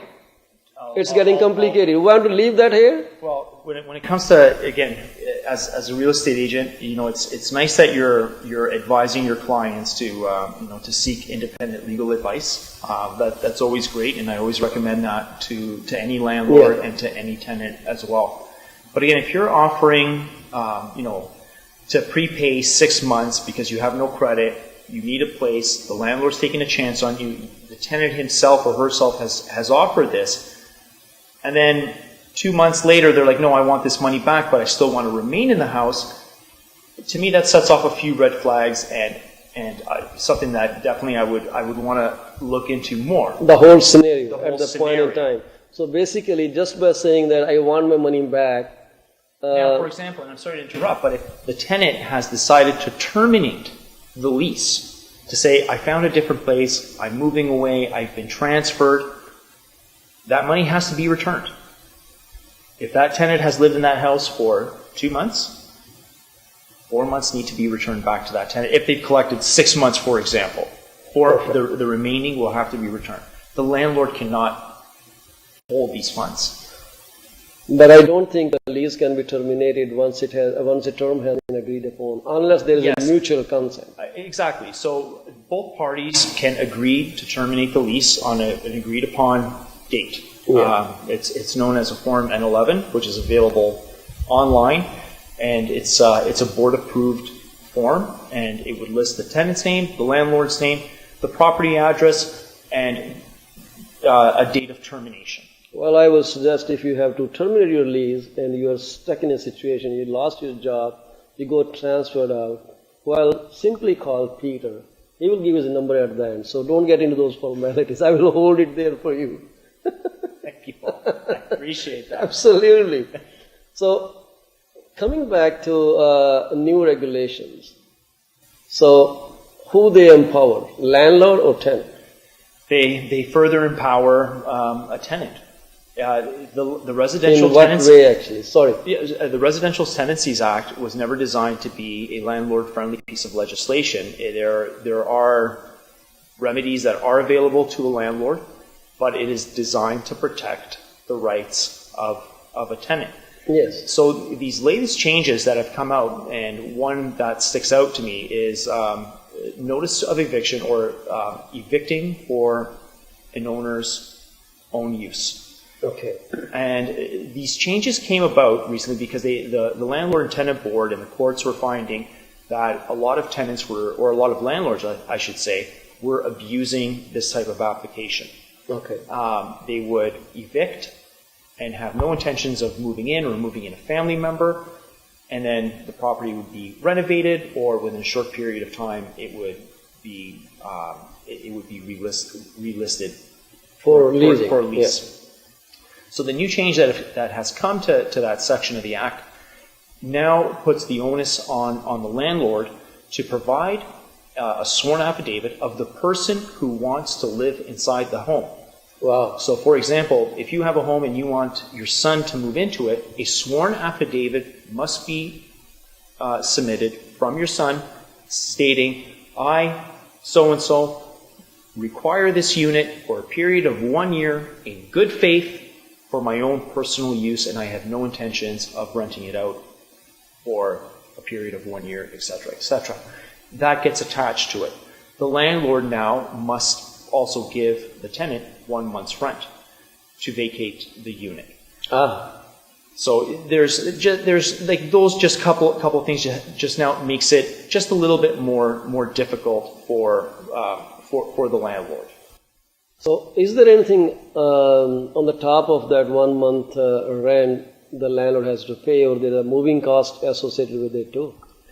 There won't be moving costs associated with. You're giving the tenant 1 month rent. It's a minimum amount of 1 month's rent that has to be given to the tenant, and you're giving that basically as you're inconveniencing them. You're terminating the lease early, and you're giving them these funds to be able to find something comparable or something that they will be able to live in.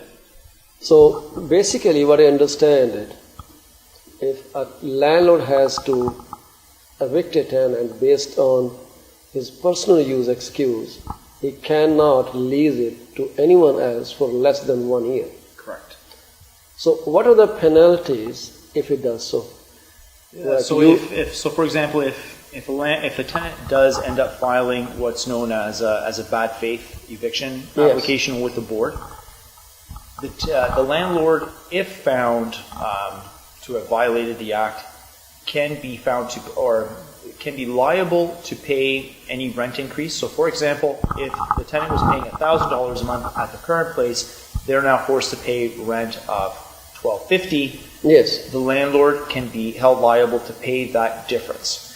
The landlord can also be liable to pay moving expenses and other expenses relating to this. And more importantly, the landlord can be subject to an administrative fine.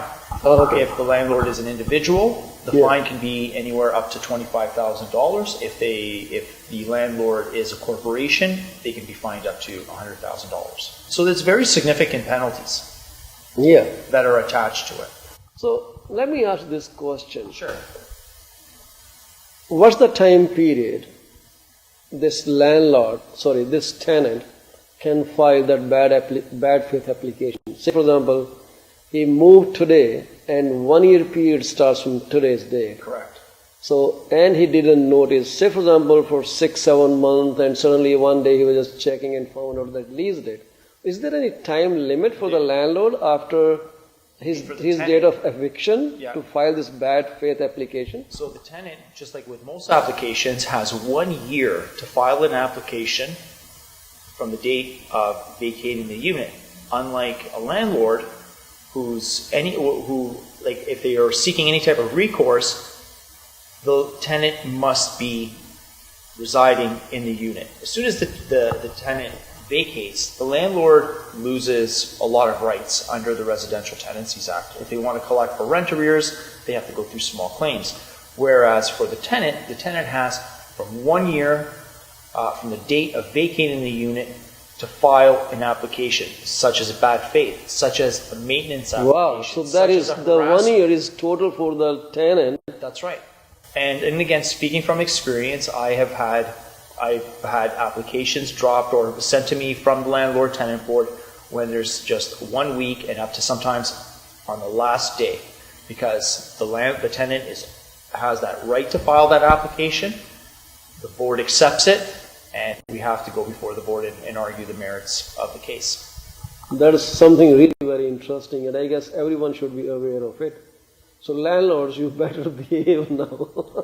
Is that right? Well, it's not only just landlords that need to behave. There's just like in any other industry, and in any other type of relationship, there's good and there's bad. There's great landlords out there. There's also horrible landlords. There are fantastic tenants, and there are also what are known as professional tenants. Yeah, and those are the ones that you need to be cautious of. And we spoke earlier about taking these precautions, and is a landlord able to discriminate on certain criteria? As long as it's not touching on human rights, the landlord can discriminate if they're not satisfied with the type of work that you do. The landlord doesn't want to rent out to real estate agents or police officers. he or she is entitled to do that. That's their choice. Really? Yes, you cannot discriminate based on, you can discriminate based on whether someone is, what Credit is okay. credit is okay, Yeah. the type of work Job that is they do, okay. job is okay. But as long as it's not Color, creed, color, creed, ethnicity, ethnicity, disability, sexual orientation. exactly. All those issues, all those items that are listed under the Ontario Human Rights Code, or not, I shouldn't say issues, but the list of prohibited grounds or the discriminatory grounds. Peter, talking about damages, the landlord usually doesn't visit the house. People are busy. They don't get a chance to come again and inspect the property they have leased out. Or maybe the landlord is living far away and then the lease ends, the tenant moves out, and when the landlord comes in, he finds damages to the property.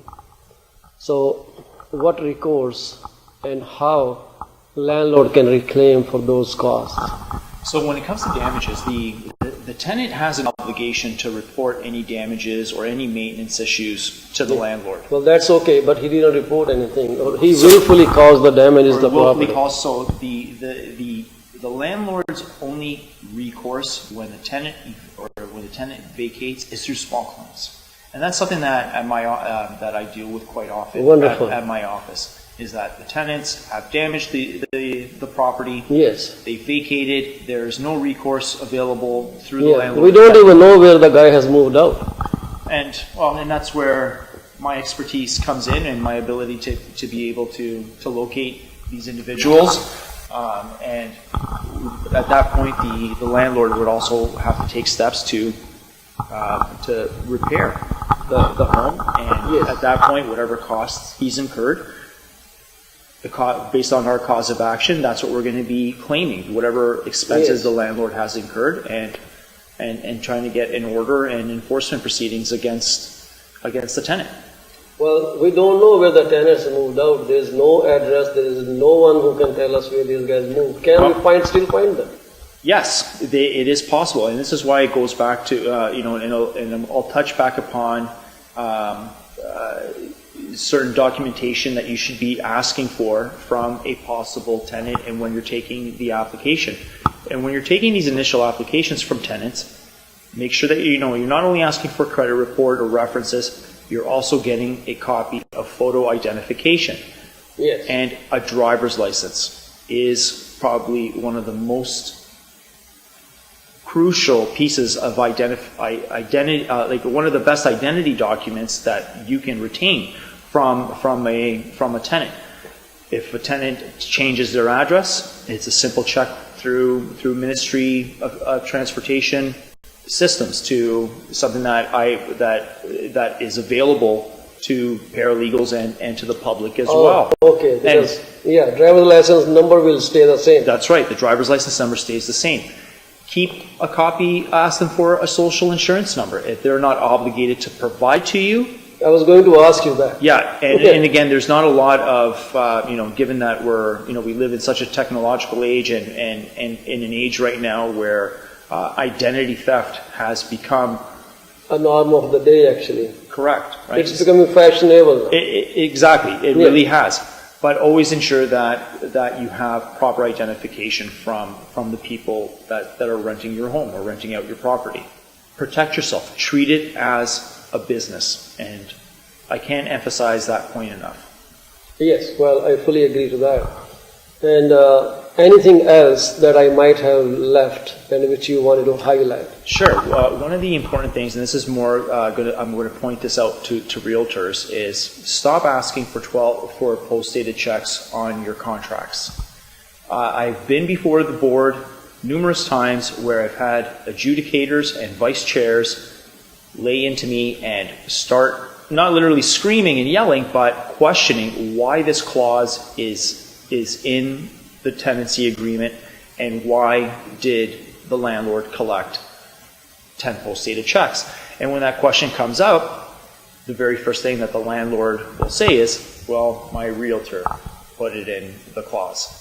So Yes. when we're dealing with stuff So like we just shrug off to the agent, right? well, it doesn't look good. It doesn't look good on the landlord. It puts the landlord in a position of liability, and in turn could then put the real estate agent and the brokerage in a position of liability as well. All right. So when it comes to asking for post-dated checks, and again, we live in a technological age, checks are, to put it bluntly, are on their way out. We have e-transfers available. We have online banking where we can set up monthly payments.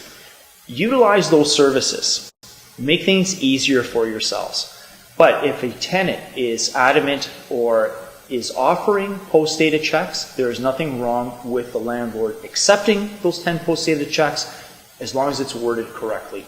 So for example, if in the clause you can say the tenant offers 10 post-dated checks, the landlord accepts. The landlord has also advised the tenant that this is not a requirement under the Act. Initial, sign, and you're covered.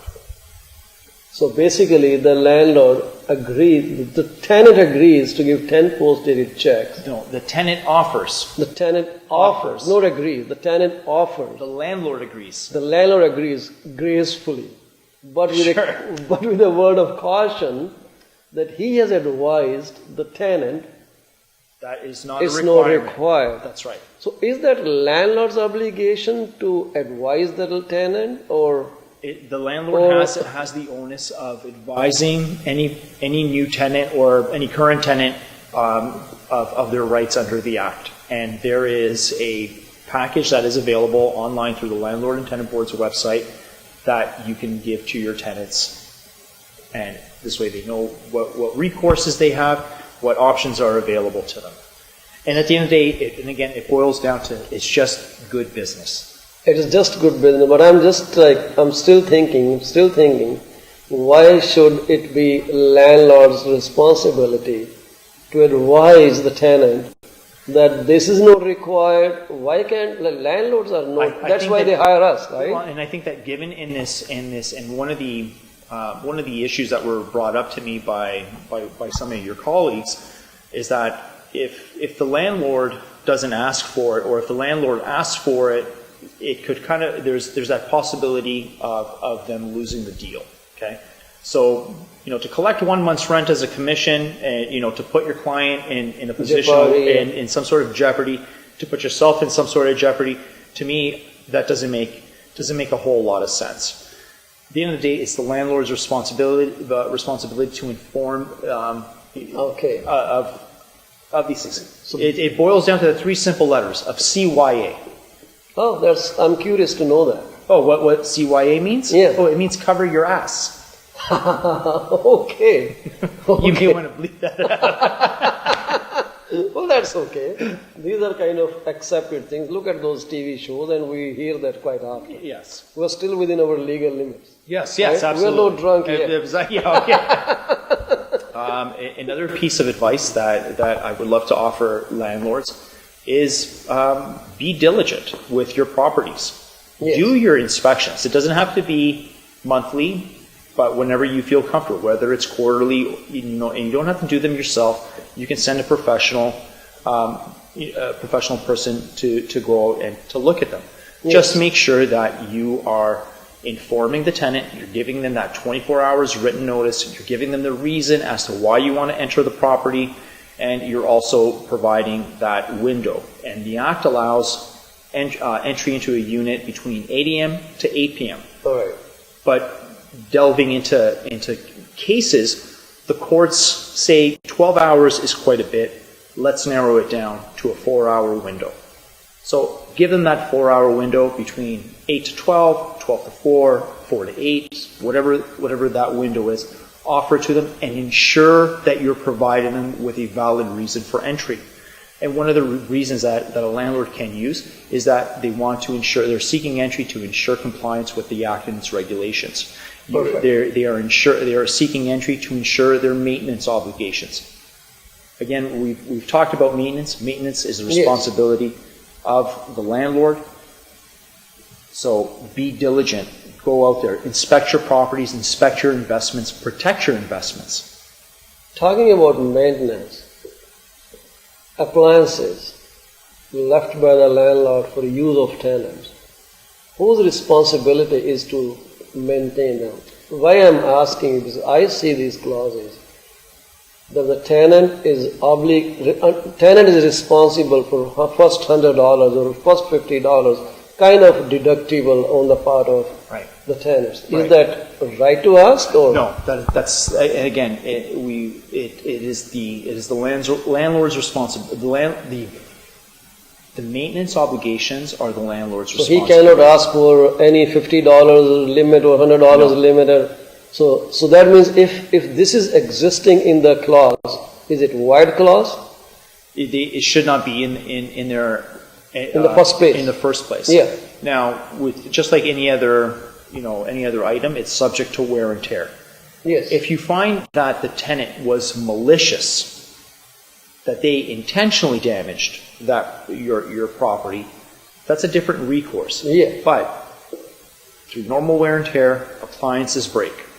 The landlord is obligated to repair it. The landlord can't say, by the way, give me $100 just to cover this expense. Cannot do that. All right. But if the tenant has maliciously and willfully damaged your property, Then you have recourse. understand it. That's a total different arena. That is another can of worms. I won't go there. Who fixes the responsibility and all that? Maybe sometime later we can talk Absolutely, I about love right? that. Because it's very, it's a judgmental call. Who is to blame for that? So fixing the appliances is the landlord's responsibility, and they cannot ask for any kind of deductible. Period. They cannot ask for checks, like post-dated checks, but yes, the tenant, sorry, my slip of tongue, right? The tenant can offer to give them post-dated checks under caution from the landlord that it is not required. The landlord cannot ask for maintenance ground or snow removal without compensating the tenant for that. So, did I understood all? Yes, there has to be, just like in any contract, if you're offering some sort of goods or service, there has to be, Remuneration for that. or what we like to call it, consideration. And it's the same thing, consideration, remuneration. There has to be some mutual benefit for the parties. So again, and I've seen this firsthand, where they will advertise the property for $14.50, but Yes. in the ad they will say we will discount the rent by $50, or or not in the ad, in the contract itself, we are discounting the rent by X amount of dollars in lieu of you doing the snow removal and maintaining the lawn. And don't get me wrong, there are tenants out there that love shoveling the driveway and love cutting the grass. Oh, and if you have one of those people, great. Just make sure you're doing it by the book. But I understand if the landlord is asking for these things to be done, is it landlord kind of providing the equipment, like shovels or lawnmower or those things to the tenant? Because they don't carry it with them. Well, and again, it's not an expectation for a tenant to have those tools. And again,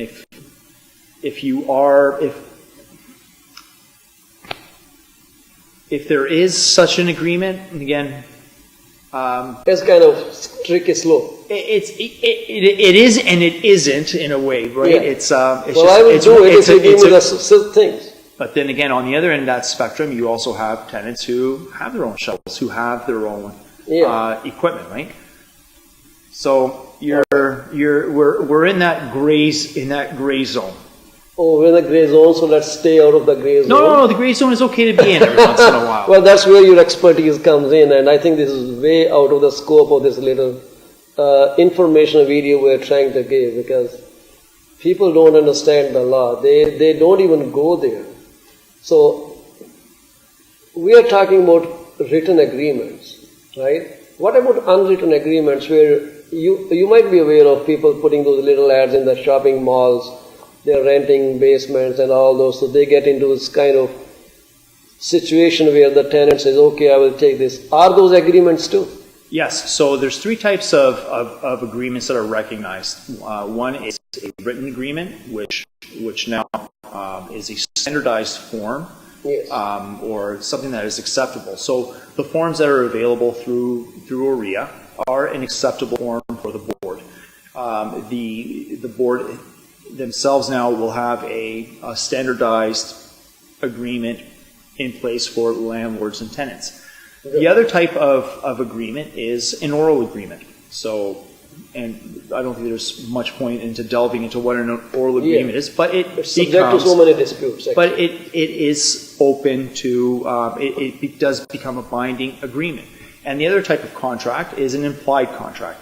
So for an example, an implied contract is you have a house, your tenant moves out, somebody else moves in, you now find out that that person has moved in, they're paying you rent, you don't have, after your time period has elapsed of you to take some sort of action, there is now an implied tenancy between you and that individual residing in your home. So when the term expires, the lease term is okay, 1 year is done, because most of the time we see 1 year lease only, or even on the listings that we see advertised on the Yes. board MLS. So can the landlord just tell those guys bye-bye because the lease is No, over, it no. was nice having you No. here as tenant, so get out, I need another tenant in No, now? no, a landlord cannot do that. So even though you're signing a 1 year term or 6 months, 2 years, or whatever the term is, once that term has expired, the contract and its terms are still valid, they are still enforceable, and the contract then goes to a month-to-month term. Okay. So a landlord cannot approach a tenant and say, listen, your lease is up, December 31st, I need you out by January 1st. No, you cannot do that. Unless there is a ground for evicting and you have given that notice to the tenant, you're applying to the board, and you're going through those steps. So when the lease goes month to month, and the landlord asks the tenant that he needs the property for his personal use now because the contractual term has passed. So it's a month-to-month tenancy. So when the landlord says that he needs it for personal use, but he does not personally occupy the house and again advertises it, is that provision we talked about still is applicable? It still applies. It still applies. So it doesn't have any relation to the contractual term. So No, the only time where, so if a landlord is asking for them to reside in the unit, and it's within that 1 year term, you have to wait until the end of the term Yes. before you can put that application.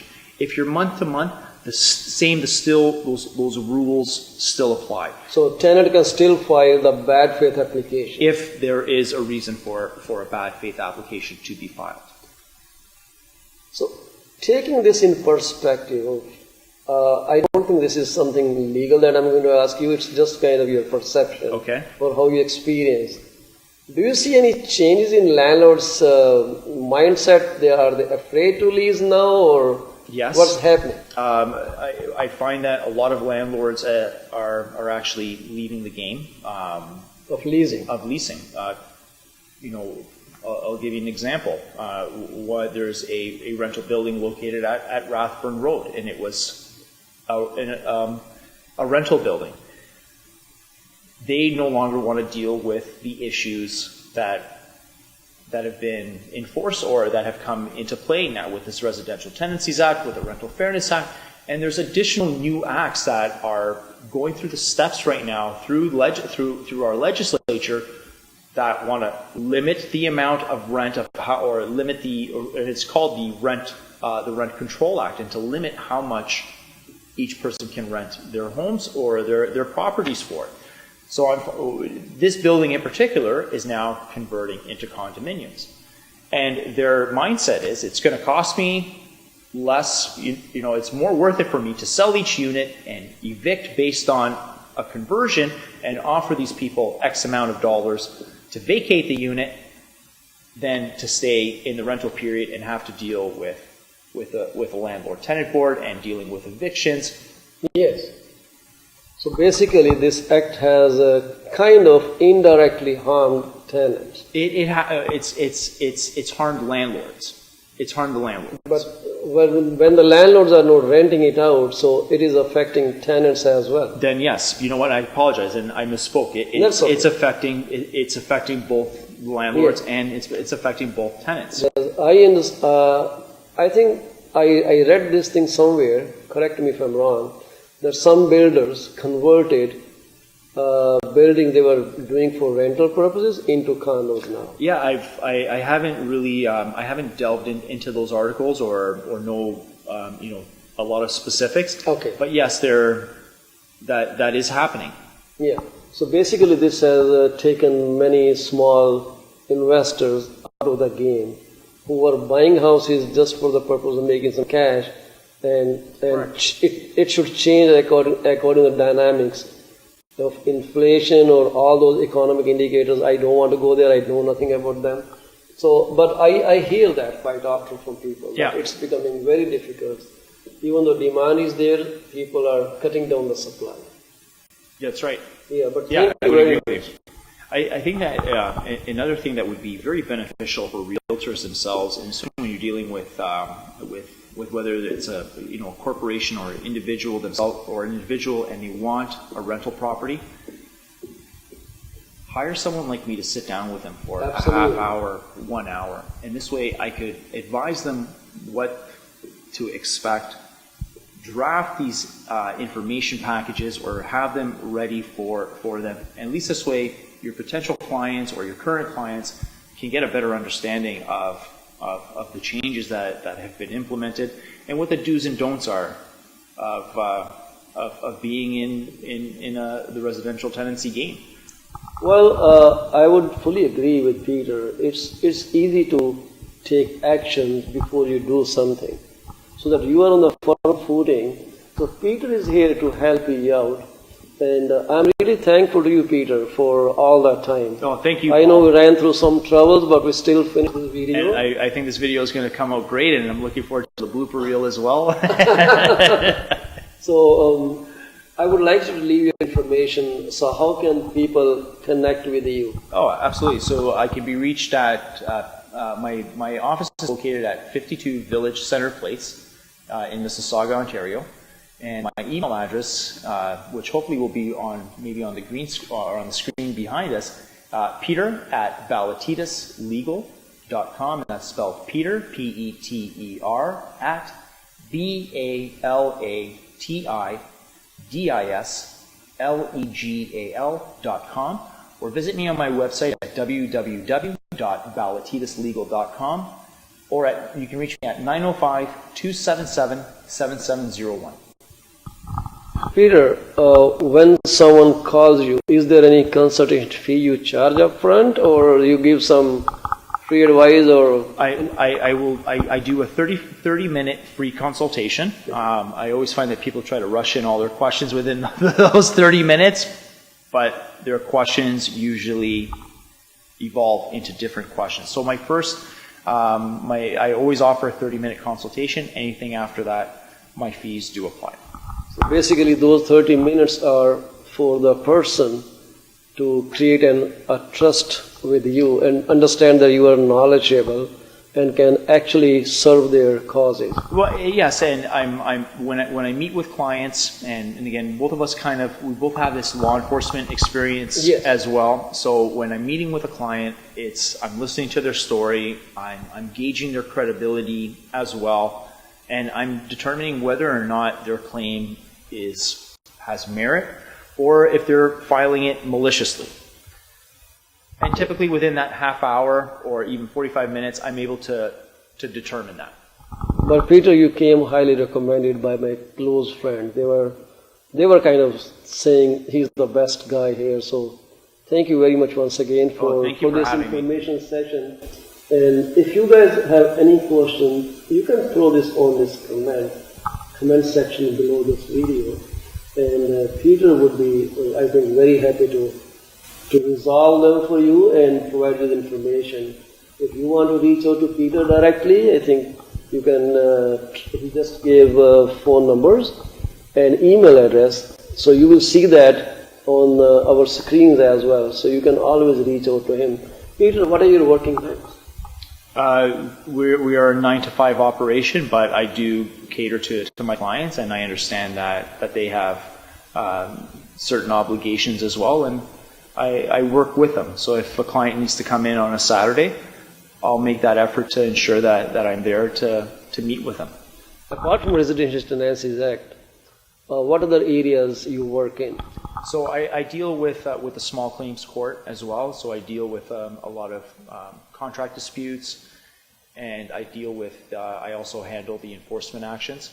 I deal with Highway Traffic Act, but mainly dealing with, I like to focus on serious offenses, but then again, if a client has a matter that needs to be dealt with, I'm more than happy to assist them. And I also deal with some other administrative tribunals. So for example, Landlord Tenant Board is one, Criminal Injuries Compensation Board is another Awesome. one. The License Appeals Tribunal is another tribunal that I deal with. Perfect.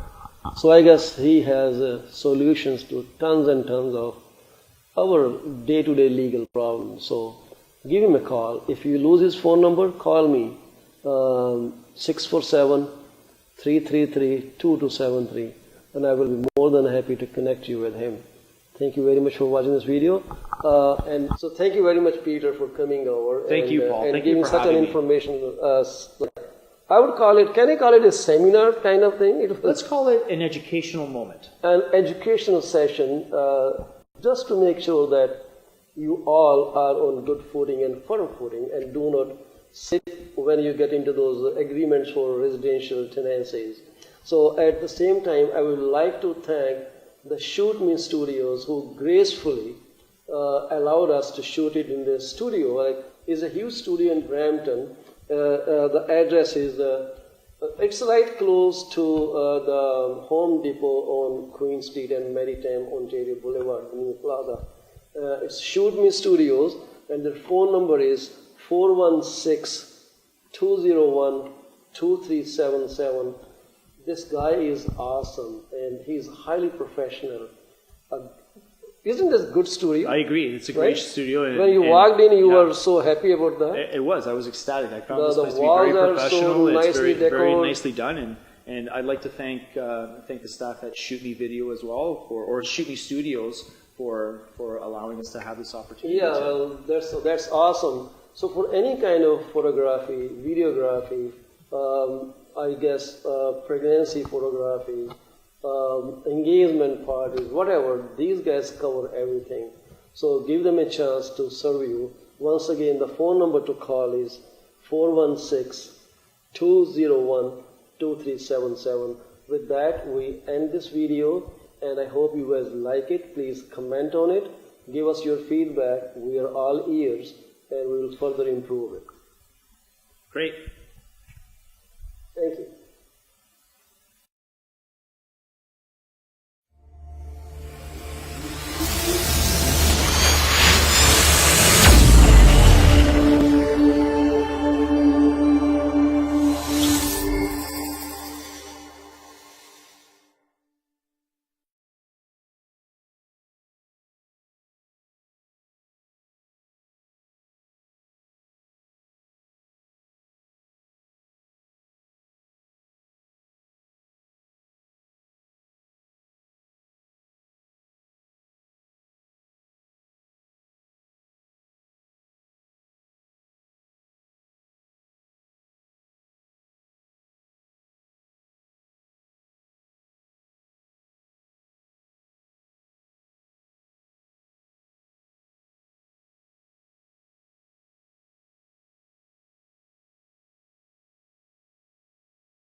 Hello, this is Paul Chima, sales representative from Remax Professional in Toronto, Canada.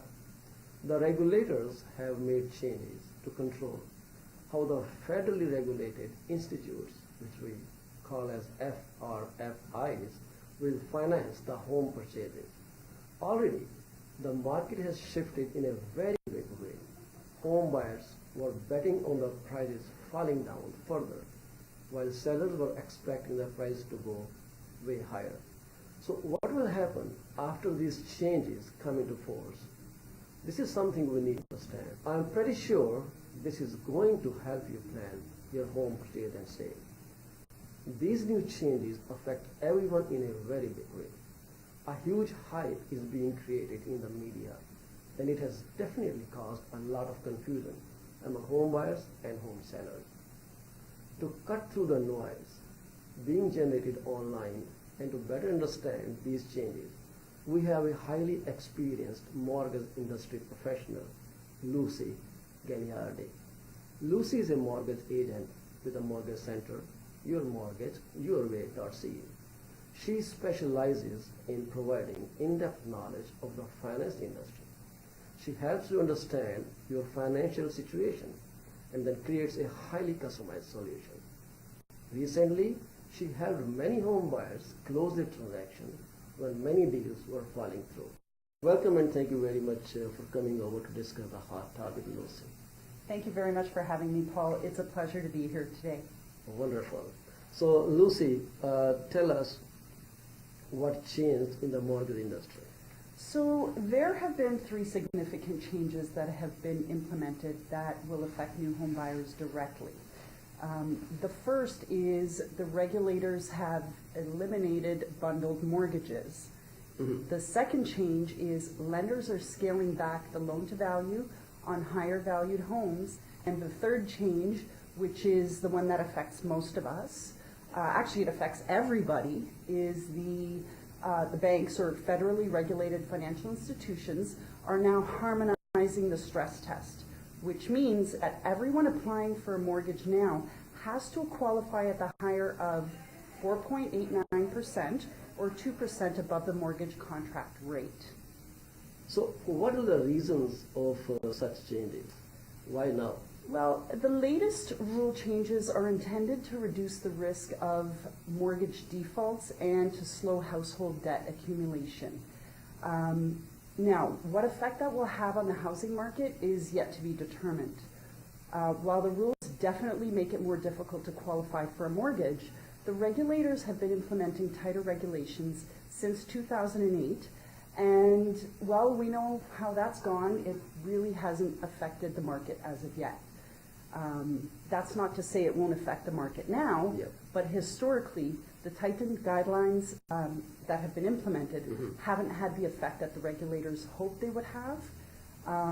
But with that noted, again, these most recent changes are the most groundbreaking changes to have ever been implemented. So we shall see what happens. Wonderful. So, you talked about the bundled mortgage eliminations. What exactly is that? Basically, what the bundled mortgage regulation is previously, if a client didn't have, or if a consumer didn't have enough of a down payment, we would be able to place a second mortgage behind the first mortgage. So, Okay. for example, let's say a client had a 20% down payment, Yes. but the financial institution or the bank is only willing to lend them up to 70% Loan to value. loan to value. Okay. The client would be required to have a 30% down payment. Yes. If they only have 20%, what we would do is we would place a small second mortgage behind the first mortgage, and the client would now have everything that they need to fulfill the purchase. Unfortunately, as of January 1st, we're not going to be able to do that anymore. So the banks, if the bank says that they're only going to lend 70%, we cannot exceed that 70% loan to value, and the client would then have to basically come up with the extra 10%. What's the next change you talked about? So the next change is that lenders are scaling back the loan to value on higher valued homes. So on higher valued homes at this point in time, most lenders have what's called a sliding scale. So a sliding scale basically determines what amount of down payment you need to have. Okay. So any mortgage above $1.2 million All right. requires the portion above $1.2 million requires a down payment of 50%. So from 0 to $1.2 million, you'll have a 20% down payment. All right. Any portion above 1.2 million will have a 50% down payment. Wow. So assuming we have a purchase price of $1.8 million, Yes. the required down payment for $1.8 million would be $540,000. Okay. So 20% up to 1.2, That's right. and from point 1.2 up to 1.8, Whatever. right? Yep. There's 1.8 or 50% 2 of that million. difference. Yeah, that's right. Yeah. Okay, good. And then there was another one too, the last one. The I'm other trying one, to remember those things. it's all good. Yeah. So the last one, I'm sure, has been all over the media, and it absolutely has the largest impact on consumers in general. And that's basically that federally regulated financial institutions, or banks, are now harmonizing the stress test. That basically means that everyone applying for a mortgage now has to qualify at the higher of 4.89% or 2% above the mortgage contract rate. Say we're buying a house and we have 30% down payment, or 25%, anything in excess of 20%. What we have to do at this point in time is the client has to qualify at 4.89 or 2% above the mortgage contract rate. So, an average rate right now for a 5-year fixed is 3.19%. At 3.19%, moving forward, or I shouldn't say moving forward, I should say starting January 1st, you would need to qualify at a rate of 5.19%. So once again, the qualification rate is going to vary based on the rate at that point in time. So essentially, the effect that harmonizing the stress test has had and will have moving forward after January 1st of 2018 will be the clients or the consumer's purchasing power will drop by about 16%. That's a lot. That's a significant amount. Considering last year, 2016 rule changes dropped about 20%, now we're dropping about another 16%, that's huge. Please keep in mind that the lenders are still figuring out how all of the changes will be incorporated with their existing guidelines, and Paul and I will keep you updated as the changes take place. Wonderful. So, I'm just wondering, what do you think is going to happen between now and January 2018? Do you see a frenzy of home buying or home selling? Can you say something? It doesn't have to be professional advice, just like No. a human being, we can think, right? Of course. And I do think that, I don't think there's going to be a frenzy. I do think that there are going to be people that are really getting into, looking to get into the market as quickly as possible. Yeah. Do I think that it's going to cause any serious ramifications to the market? Quite frankly, we haven't seen crazy circumstances over, the last 9 years since 2008. Yeah. Since all of these regulations or the regulators have been trying to make the changes and Yeah. and trying to, I don't want to say they're trying to slow down the market.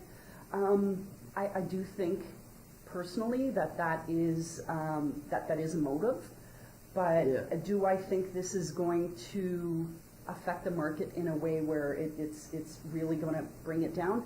Not to the degree that everybody fears. I really don't think. I think that it's going to have an impact, but I don't think it's going to have an impact where it's going to crash our market. Well, whenever government interferes in the free market, all it does is inject fear. Mm-hmm. So when it injects fear in the market, everything goes like topsy-turvy. People don't know what they're doing. They're confused. And that's why it is of the utmost importance right now for you to consult with your mortgage professional. I'm happy to help any way that I can. Paul is a rocket science at this as well, is a rocket scientist at this as well. But consult with your professional, your mortgage professional, whether it's your bank or a mortgage agent or broker. It's imperative for you to understand exactly where you fit in this market. And I think that those are some of the things that are going to happen as well. We're going to figure out a way, as we have, again, for the last 9 years, we're going to figure out a way to maneuver our way around this and try to get as many people into the housing market as we can.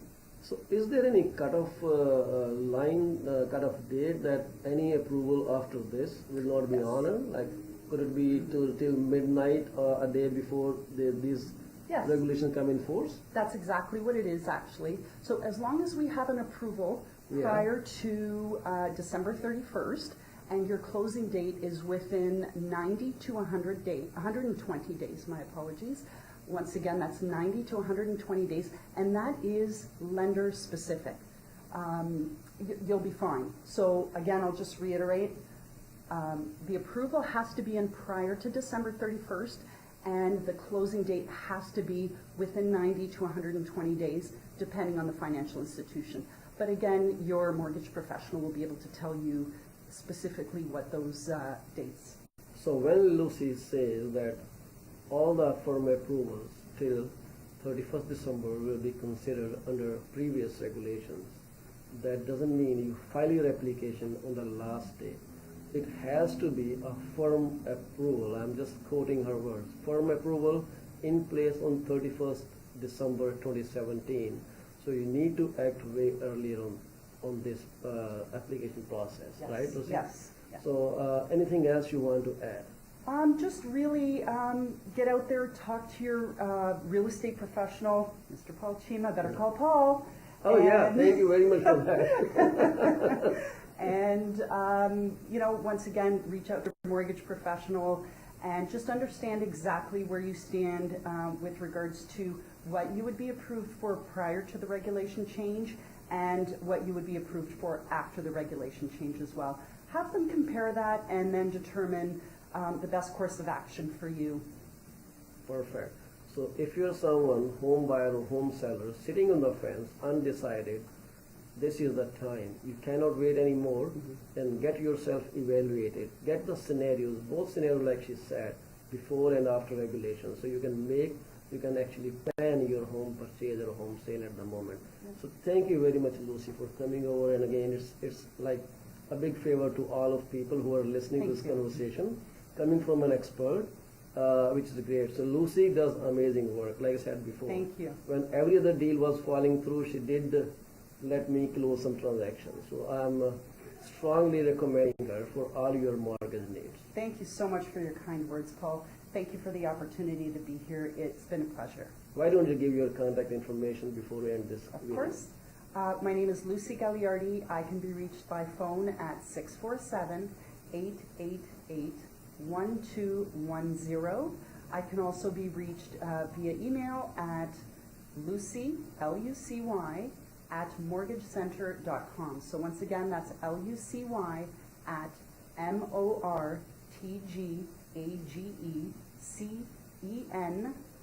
mortgagecentre.com. So don't text her, call her. She hates text. I'm kidding. You can text her Please too. call, text, email. You can also check out my website at www.lucyknowsmortgages.com. Wow, that's an awesome website. Thank you. So better call Paul, lucyknowsmortgages.com. Thank you very much for watching this clip. Your views, your comments are most welcome on this video. Please like our channel and we'll be thankful to you, and you will get all the latest clips when you subscribe to our channel. Thank you very much. Thank you.